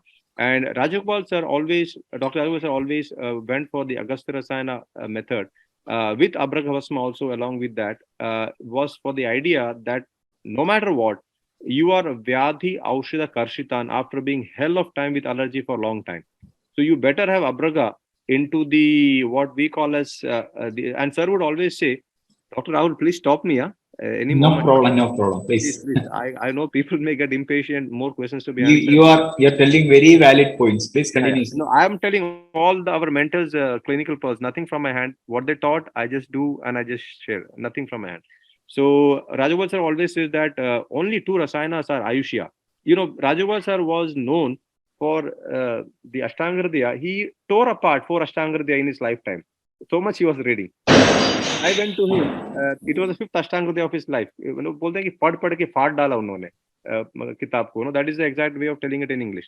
So Hindi. So he would say that only Brahma Rasayana, high content of Haritaki, and of course Amla are the main 2 strong items in it. Others are very Praksheba. And Agastya Rasayana are mentions Ayushya. Not even Chavanprasha. So that is quite relevant in that sense. So he would always go with that. And his dose is like 5 grams and maximum 10 grams with Abragabasana because of its what we call Vrishya property or the Rasayana property. No matter what, we need something that is giving the ojas build-up. So that was so pragmatic in him to mention that logic and such details, which we so much wish that our co-doctors keep that concept, because the concept is very relevant than the medicine only. And last thing, Dr. Rahul, I think we have to not forget, again, please don't think I am a conspiracy fellow. Please, most of you don't know me. Some of you think I'm a maverick, which I may or may not be. But I have a very special situation. I deal with very shady kind of people and different characters and different shades of people, and a lot of interaction. That is how our life is with many people. We have to keep in mind what is happening in the Indian skies or even the skies of America. We see jets going all over and very peculiar, and the shadow, the vapors or whatever after the jets go, they're not fully getting over. I don't want to sound very conspiratory, geopolitical statements. So there is a big thing that is happening no matter what, and the kind of people who deal with very sensitive departments, we know them, whatever, etc. And now we are told personally that the air is going to be ever polluted. There's a clear agenda. We all know that. I'm not accusing any fingers or anything, anyone, no biller, nothing. But we have to keep in mind what will happen with 5G. It's again, more than 2 years ago, we had the alert. And what is happening in the Indian skies or elsewhere, we know what is happening. I can't say everything fully because it's getting recorded. And I will speak in privacy of people only. I will never go in public about that. There are many things that we have no control over. And even before the COVID was happening, what some people told me and what they cautioned me and how they connected to the top of the elite of the most powerful governments, who are our patients or whatever, I won't speak it here. I won't speak about vaccine. I won't speak about mask. Nothing. I would just keep it diplomatically correct. It's all up to all of anyone to keep in mind. That brings me to the point of Agnihotra. The main things which can't speak. I would just say, ask no questions, hear no lies. I will not speak lies, but I won't speak the truth fully. I have my limits, and it's a recorded program anyway. This brings the topic of Agnihotra, which is extremely environment cleansing. Apart from getting some people who are what we call as cocaine addicts, even, cocaine, I know people who easily spend 18,000, 20,000 rupees for just 2 grams of cocaine. They just do it so easily. There's no reason whatever. We have had people who come out of cocaine addiction and multiple addictions and multiple traumas. The use of Agnihotra, hardly 3 minutes, anyone has to do it. So I think from the point of the Ama, Vidakta aspects to cleansing system, and of course, bloodletting, great. We all know that how great the bloodletting is. And I have borrowed the term accelerated panchakarma from Dr. Vignesh on many occasions. I borrowed the term of glorified herbal prescriptionist. I borrowed from him. There are many terminologies which we have borrowed from him. He has coined. And I think from that level of organic physical, we will have to go to the level of even the last point I would say, which we have to use no other options, we can be out of it, the Wi-Fi allergy. There have been many patients we have found here, very unexplained. We can say Pitta Kapha, said that, done, everything clear. And we just realize once they are out of the Wi-Fi zone to a different area where the router is not there, they feel better. And there are many people who have been office goers, they always typically said that how there was, and it is such an investigating thing. We will have, our generation will have to keep the idea of Wi-Fi allergy, which you are not taught in the academy, but we have come across such people in the last 3-4 years, I have been told. And I have told means I have been taught this by patients. So I think, again, what can we do with Wi-Fi? Well, we have no control over it, but I have found some studies in Mexico and other places where they claim, I don't have proof much about it, that how they are able to mitigate to a great extent the bad effects of Wi-Fi radiation by Agnihotra. So I think we live it with whatever we have. So Dr. Rahul, Dr. Vignesh, thank you for being so patient. I couldn't stop from telling these things because I think we should have different experiences all shared here. Yeah, and sorry for all those who thought I went a bit overboard, but I thought we should say this at least now. Wonderful, sir. Wonderful. Good take-home messages. And now, going back to the Q&A session, Dr. Hemant Kumar is asking about the duration for which Haridra Khand and Alal should be taken.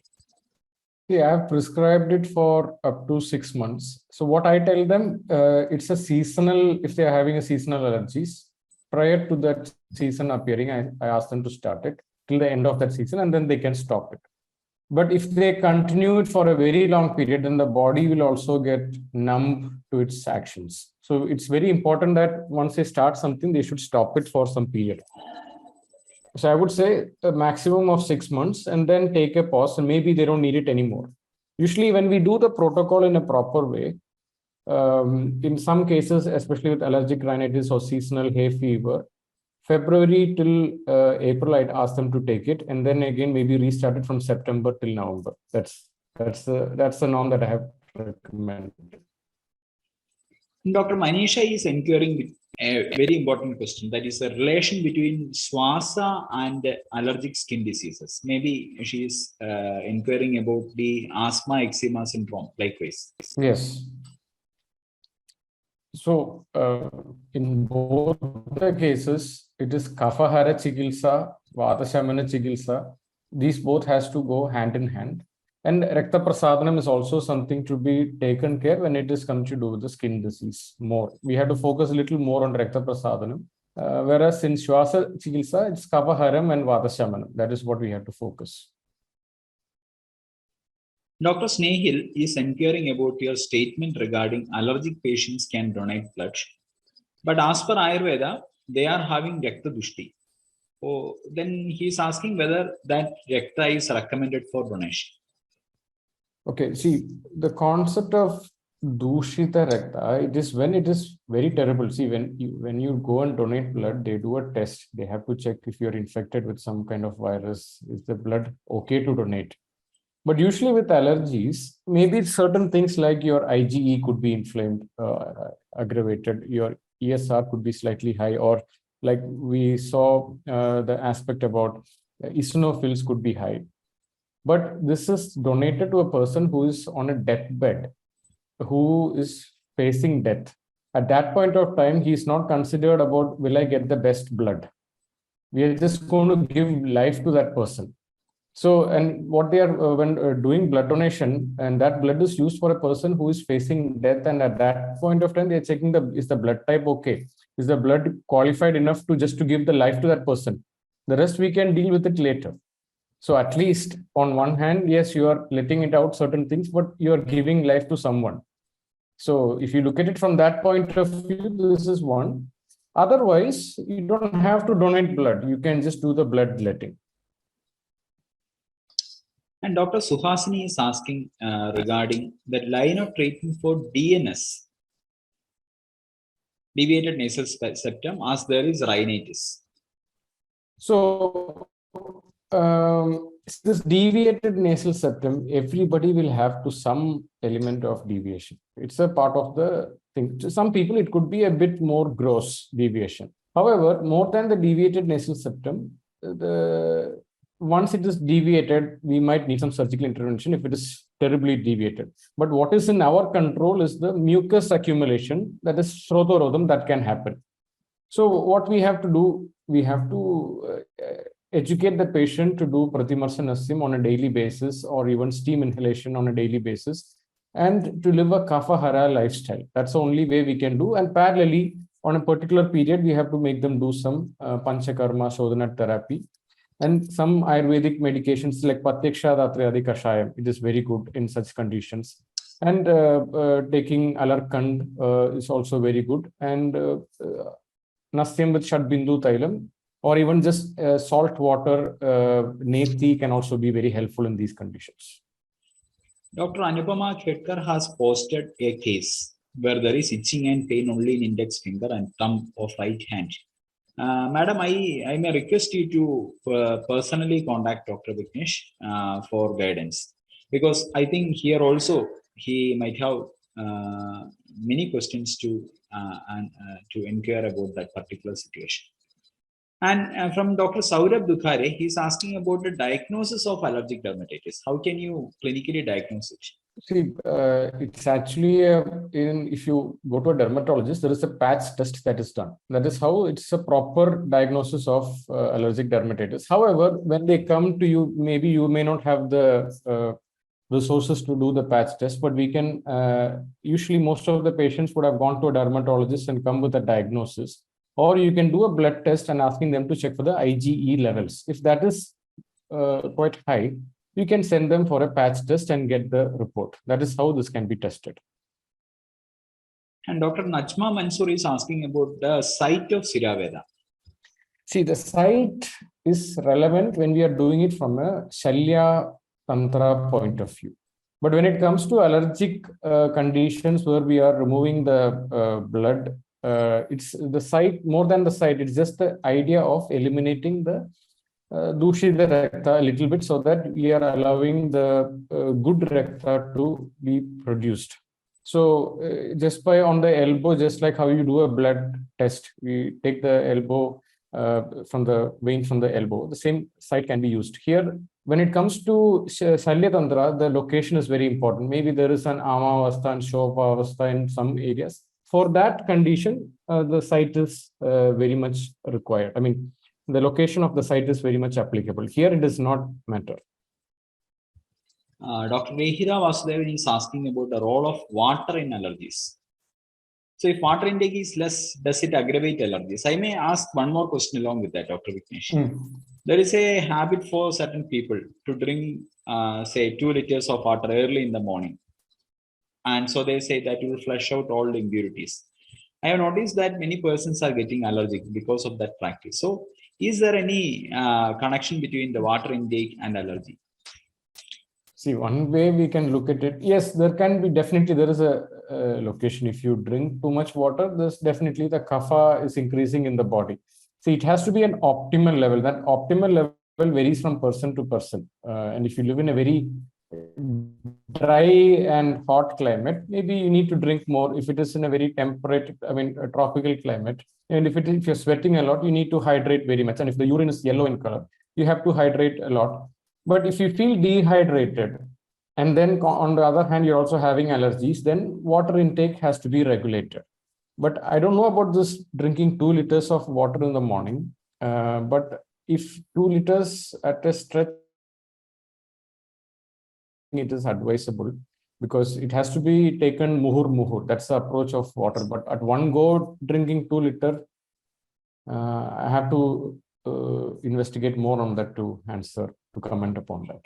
Yes, and there is an interesting question regarding the use of inhalers from Dr. Ajay Kumar Yadav as well as from Dr. Kirtana. The first question is regarding what all precautions shall we follow when we perform Vamana procedure on a patient with the inhaler. And also Dr. Kirtana wants to know about how to taper the use of inhalers in an allergic patient. Yes. So, see, the word taper is the most important thing. And for Vamana, if somebody is using, let's say, inhalers, always remember this allergic treatment cannot be done in one sitting or two sitting. It could take about 3 to 6 months or even up to 1 year. So immediately, we are not going to do Vamana immediately. We have to prepare the patient, change the lifestyle, give them Ayurvedic medications, and slowly they will start getting confidence and they themselves will come and say, I don't have to deal with the inhaler so much. And then when we do the Vamana, that way it helps. Otherwise, if a person is using constant inhaler, then he is anarha for Vamana because Rogi Bala should be there to do Vamana therapy. So first is parallelly, we have to enhance the strength. The Rogi Bala has to be increased. Only then we should do Vamana. Otherwise, it could backfire. And otherwise, the worst case scenario, let the patient have the inhaler. If some worst case scenario happens, he can still use it. The worst case scenario when it comes to Vamana is always the heart problem. As long as the heart, or if there is no congenital problems with the esophageal reflex, then Vamana is good to go therapy if there is conditions where this can be of beneficial. Now, coming to tapering of the inhalers, first is giving them a confidence. You don't have to live with this for the rest of your life. There is an innate intelligence in your body. We just need to activate that intelligence. So following this and after Vamana therapy and doing the Ayurvedic treatments, making them do Nasyam and eliminating Kapha Vriddhikara food, that itself will slowly, they will help to reduce the inhalers. This is one, we have helped a lot of patients to eliminate inhalers, like they would use it maybe in a very rare condition, who is using on a very regular, frequent basis. So how does it start? It's in the beginning, we cannot tell them you should stop using, because immediately if you tell them to stop, that fear itself could create another attack.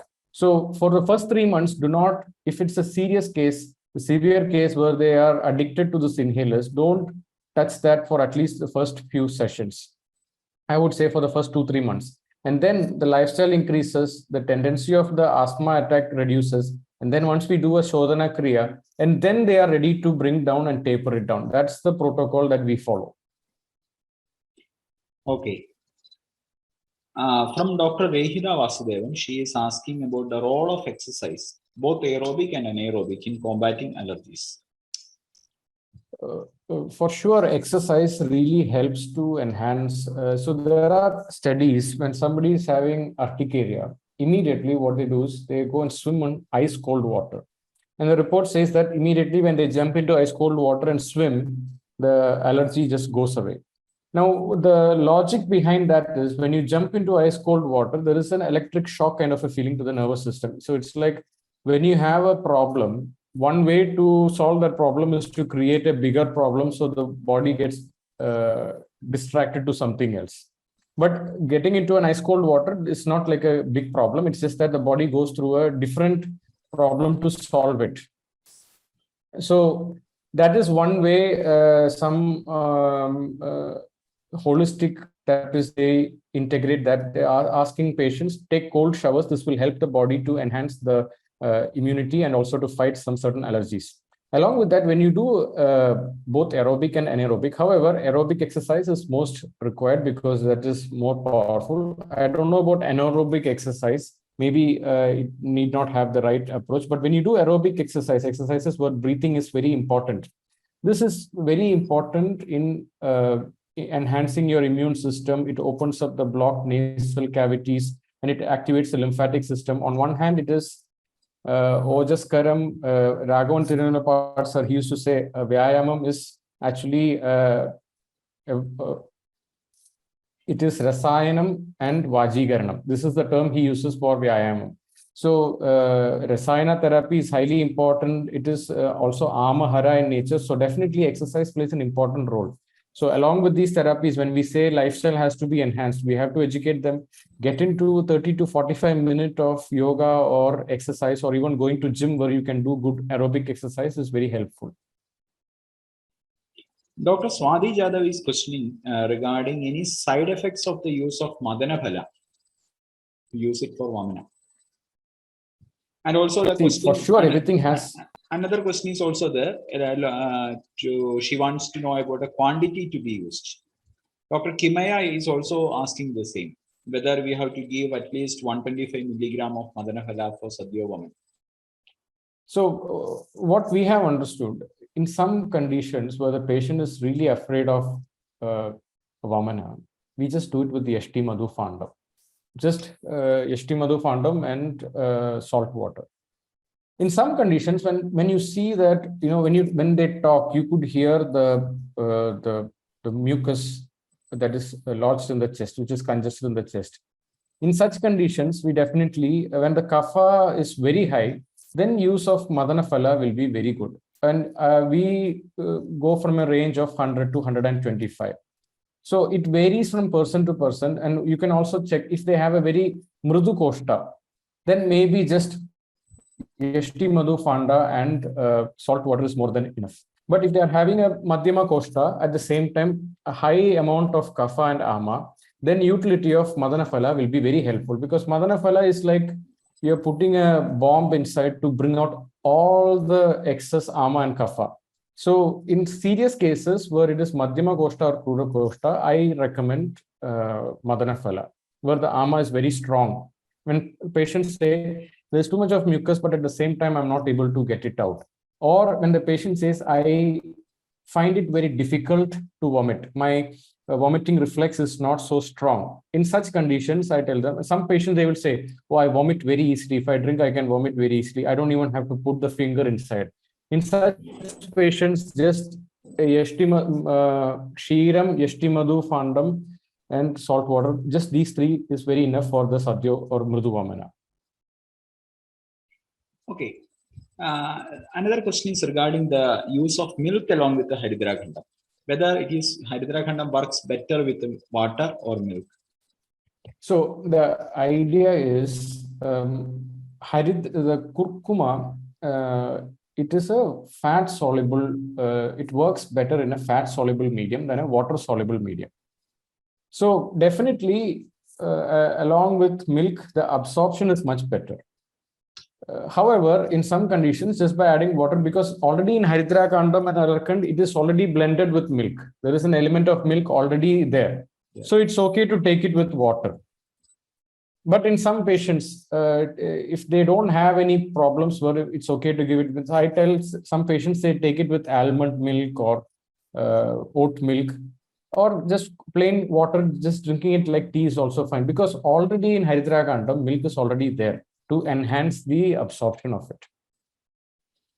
And there is a question from Dr. Sunida. Where can we learn more about Agnihotra? I think I would say we would invite Dr. Srijit to give a talk on this. Yes. And there is also a book on Agnihotra. You can go and check in many various websites. There is a website on Agnihotra. There's also a book written by a German scientist who did a huge research on Agnihotra. I shared one of the book with Dr. Srijit also. But we will be having a session on Agnihotra with Dr. Srijit in the upcoming session soon. So now the one question is regarding the use of milk in Ayurvedic formulations. You have already pointed about some problems with the milk is creating. Then the question by Dr. Vinod Jain is how we can use a substitute. Is there any substitute for milk in Ayurvedic formulations? See, milk is Rasayanam, Vajigaranam, Brahmanam, Vrishyam. So many attributes are given, talked about milk in our Ashtanga Hridayam. But the problem today, we are storing it for a very long period. It is cold in nature. It has been added to many things. So the quality of milk that we are getting is not so good. But at the same time, the studies that A2 milk is good is also coming up, that it is having less inflammatory thing. There is something called keratin or creatine levels. I forgot what is the ingredient. The A2 milk is less inflammatory compared to A1 milk. So that has to be understood. So if you can try it with A2 milk, it should be fine, or go for almond milk or oat milk. Okay. Dr. Sahaji Baba, he has asked a very important question. What about hyperhidrosis? How we are going to look into that situation? It is actually the Adhisveda of palm and foot. Is it an allergy, or is it related to anxiety, or what is its doshic status? So it is high vata. People with high anxiety usually have this cold feet, cold hand, and then there's a lot of sweating that happens. One is definitely Sattva Vijay Chikitsa, Yoga Nidra, Manasamitram. Taking Manasamitra will be helpful, or Ashwagandha, Kapikachu can be helpful. And the other one is to improve the overall lifestyle and health and the integrating meditation, all of this. Dr. Vijay Gupta is asking about the use of heavy metals. We are stating that heavy metals are a cause, but we are using resaushadis. So how can that can be explained? I think the resaushadis are all used after proper sodhana. Exactly. So see, when I say about heavy metal toxicity, see, I have given, I prescribe a lot of resaushadis in my practice, and I have even tested patients after taking them to see if the heavy metal levels are going up in their body, and I don't see that. But this heavy metal that I showed in my presentation, those are coming from the seafood, from the fish that they eat from the sea, where the mercurial toxicity is very high, arsenic toxicity is very high, lead poisoning is very high. This can lead to a lot of other issues. But the dosage that we are using, see, whether it's a medicine or a poison, it depends on the dosage and the form and how we are using it. As far as whenever you use a properly purified Shodhita Rasaushadis, we are only getting good results in that. What about the adenoid hypertrophy in children? How we can manage it? So if you can tell about the symptoms, we could go in detail about that. Yes. Because this will be a very tricky question to deal with. Another important question is the use of Grida formulations in patients with the lactose intolerance. See, in Gritam, the lactose is very less. The lactose levels, after we heat Gritam, when we do all the Murchitam, or whether we don't do Murchita also, in ghee, the lactose level is very less. So the people with lactose intolerance will not have any problem taking ghee. Okay. Dr. Rekha has asked about the flare up in the skin when the respiratory allergy subsides, and when the respiratory allergy comes up, the flare up in skin decreases. I think it is asthma eczema syndrome, which you have explained already. Yes, exactly. Yes. And citrus fruits. That's a good question. That is from Dr. Nisha Vishwambaran. Citrus fruits, sour and fermented foods are to be avoided in allergy conditions. On the other hand, vitamin C is said to be helpful. What is your take on that? See, usually why they say citrus fruits has to be avoided. It's a concept of Viruddhahara. They usually tend to combine citrus fruits with all the wrong food combination. And that is when this flare-up can happen. But if you see amla, it's a slightly citrus in nature, and it is okay to give that. In such situations, maybe in order to directly give citrus fruits, let's give them supplements which are like Datri Loha, or just Nellikya Savam, or just Nellikya Swarasam at home, and you can give it to them. Or there are even capsules that are coming in vitamin C combination that can be given. And then slowly, once the immunity is better, when the health is better, Agni is better, then they can integrate citrus fruits there. And one last question is regarding, can you please explain the process of Sadhyavamana with the Yashti Madhu Phanda? You have mentioned the drugs, how you are going to execute it in few words. Yes, so what we do, the previous day, we make them have all the ahara that will increase the kapha. So if they're from India, we ask them to take, in Kerala, we have this dish called Thairu Vada. We ask them to take that or maybe drink lassi. So this kapha utklesham is very important. That makes such a big difference in the result of Vamana. And we have to mentally prepare the patient. Maybe they are afraid, oh, you're going to make me vomit. Will this be okay? Is everything fine? So we just ask them about their heart history. Is everything fine? And once they are ready, we tell them this is going to be one of the most easiest therapy, maybe for 10 to 15 minutes. You will go through a little difficult, uncomfortable process. But a doctor will be there with you. This is going to be a very easy process. First is get rid of the anxiety of the patient about Vamana. Once we get that, 80% of the problems are solved. We just need to make sure we have all the ingredients ready with us. And then tell them a very good sleep prior to the Vamana is very important. Sometimes if they don't sleep, then the Vamana will have not adverse reaction. We will not get the desired result.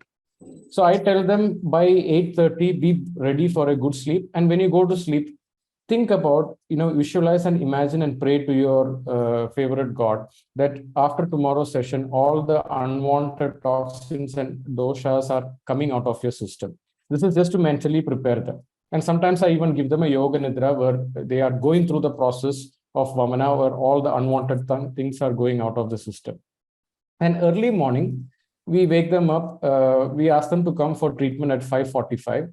And a good Abhyangam and a good Svedana is very important, because I have seen that whenever we do that properly, the Vamana is also going out very well. This should not be just done for the namesake. We do a proper Abhyanga. It need not be 1 hour, just 20 to 25 minutes of Abhyangam, and then 10 to 15 minutes of Svedana Kriya. And after that, we make the patient sit, and then we give them milk, and then we give them Yashti Madhu Fanda, and then we give them this Madana Phalam, and then we wait for a few minutes, and usually it should come, or afterwards also we'll give them a little bit of Yashti Madhu Fanda. We ask them to wait, and if doesn't, they just use the finger to trigger the vomiting reflex, and then it will come out, and then we will continue with the Yashti Madhu Fanda. And then after some time, it's very important we give them some salt water so that they don't have any electrolyte imbalance, and then just normal warm water, and then they wash it. So depending on how the response of the patient, in some patients it goes up to 2 to 3 Vegas, some it can go up to 6 Vegas.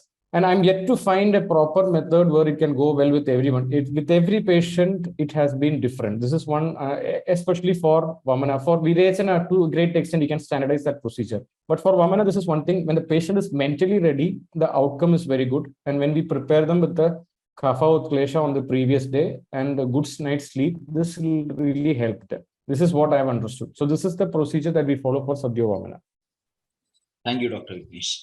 So here we end this Q&A session, and let me invite Dr. Ramanathan sir, who is the chair of this session, for his concluding remarks. Rahul, before my speech, I invite Ramya Alakal. He is there.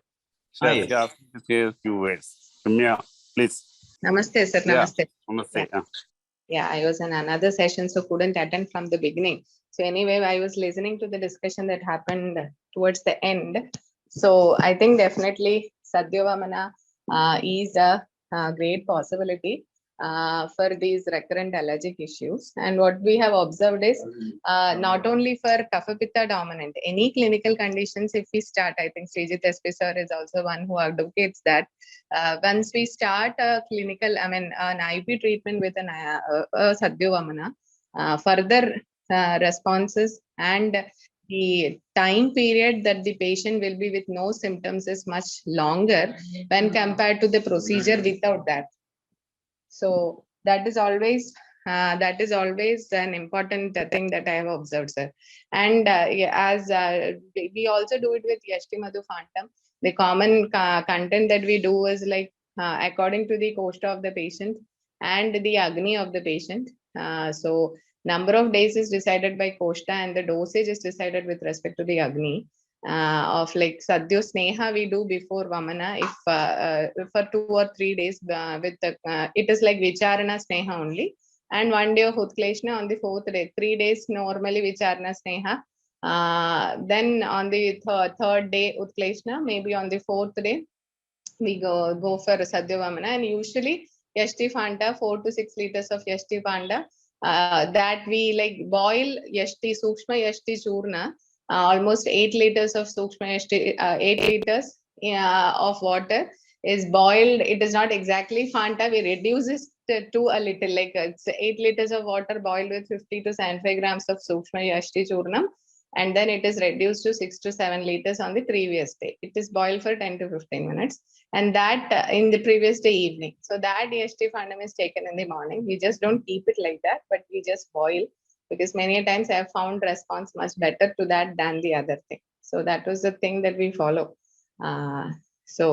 That's it. So I think Vignesh sir has not mentioned how the Yashti Fandam is prepared. If we could do that, I mean, there are little difference in different methodologies that we prepare Phantom for Sadyavamana. I manipulate the dosage with respect to the bala of the patient and the dosha doshti of the patient. Thank you, sir. Thank you, Ramya. Nice. And this 110 webinar, completely, totally a different approach regarding the present scenario.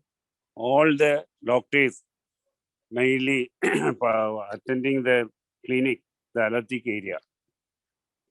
Dr. Vignesh covered also how to approach it, not in a medicine way. It is an holistic approach. How to say what is mentioned the Ayurvedic test.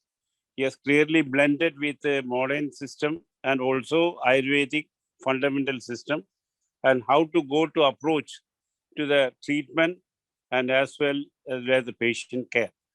So I think here I understood that the most we need more education, less medicine, more education to patient. It is our job.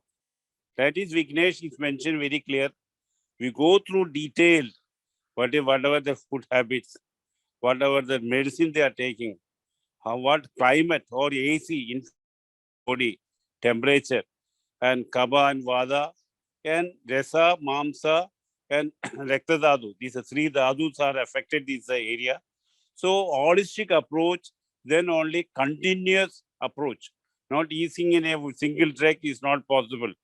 You give at least 3 months, 6 month protocol and take a patient, then you can result will definitely we can prove that. This is the beauty of this seminar, the webinar. Thank you, Vignesh, Srijit, and Rahul, and Ramya also done the good job, all the things. And thank you very much. Thank you, sir. Thank you. Thank you. Thank you, Dr. Ramanathan, sir. So here we end this session on allergy. We will come back with a vibrant speaker next week. So see you all. Let's come back with original questions.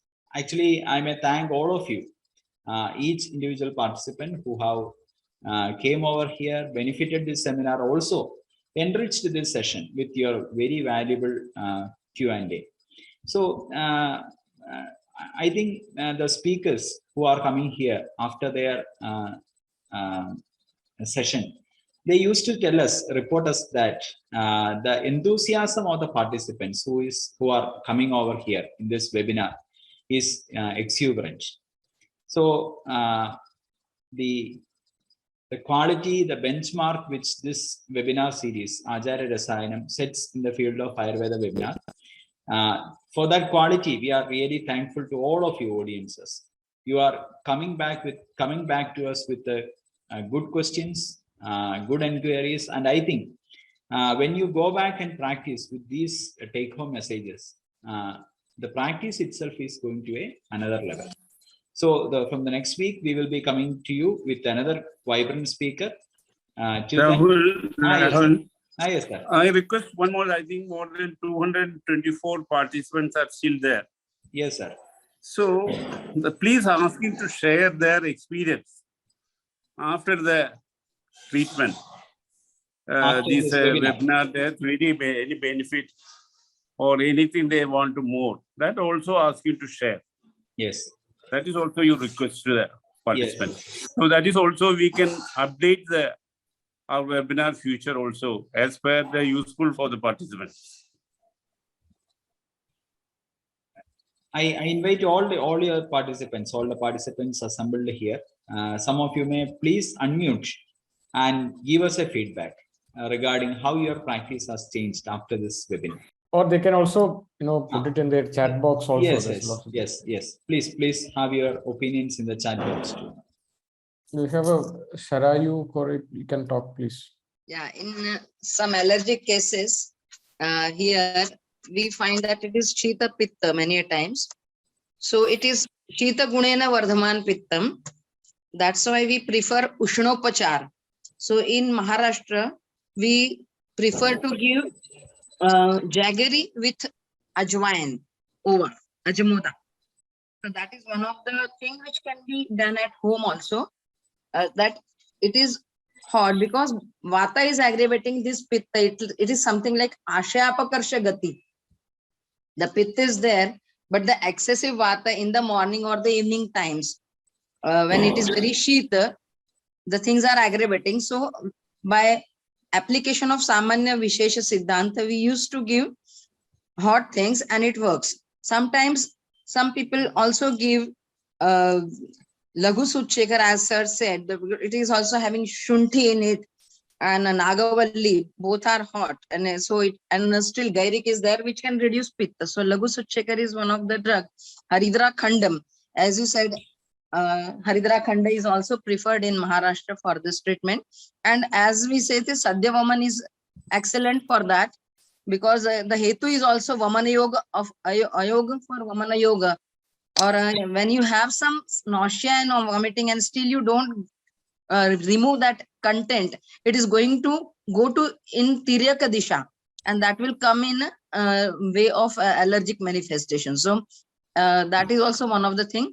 Then we also put external application of ashes from cow dung.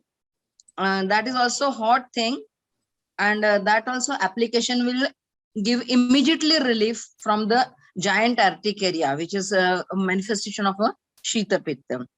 Then also Vrukshamla Fant, which is Ushna Virya Himasparsha.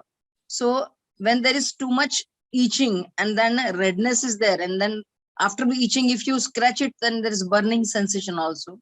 That time application of this Vrukshamla Ras is also useful. So some are the local applications which we are using in these cases.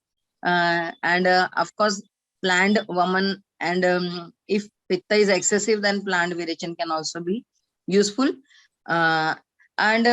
One for allergic asthma, what I would like to say that in Vagbhata Shwasa Chikitsa, you have some Dhumapana, and that Dhuma is like it can give immediate relief to some manifestations. So one has to work towards it. Dhatura and Vasa and all respiratory tract drugs which are used in the fumes, which many of them have aromatic oils. And so it can be a substitute inhaler can be the Dhumapana of Ayurveda that can be also tried in allergic asthma. I think that's enough for me.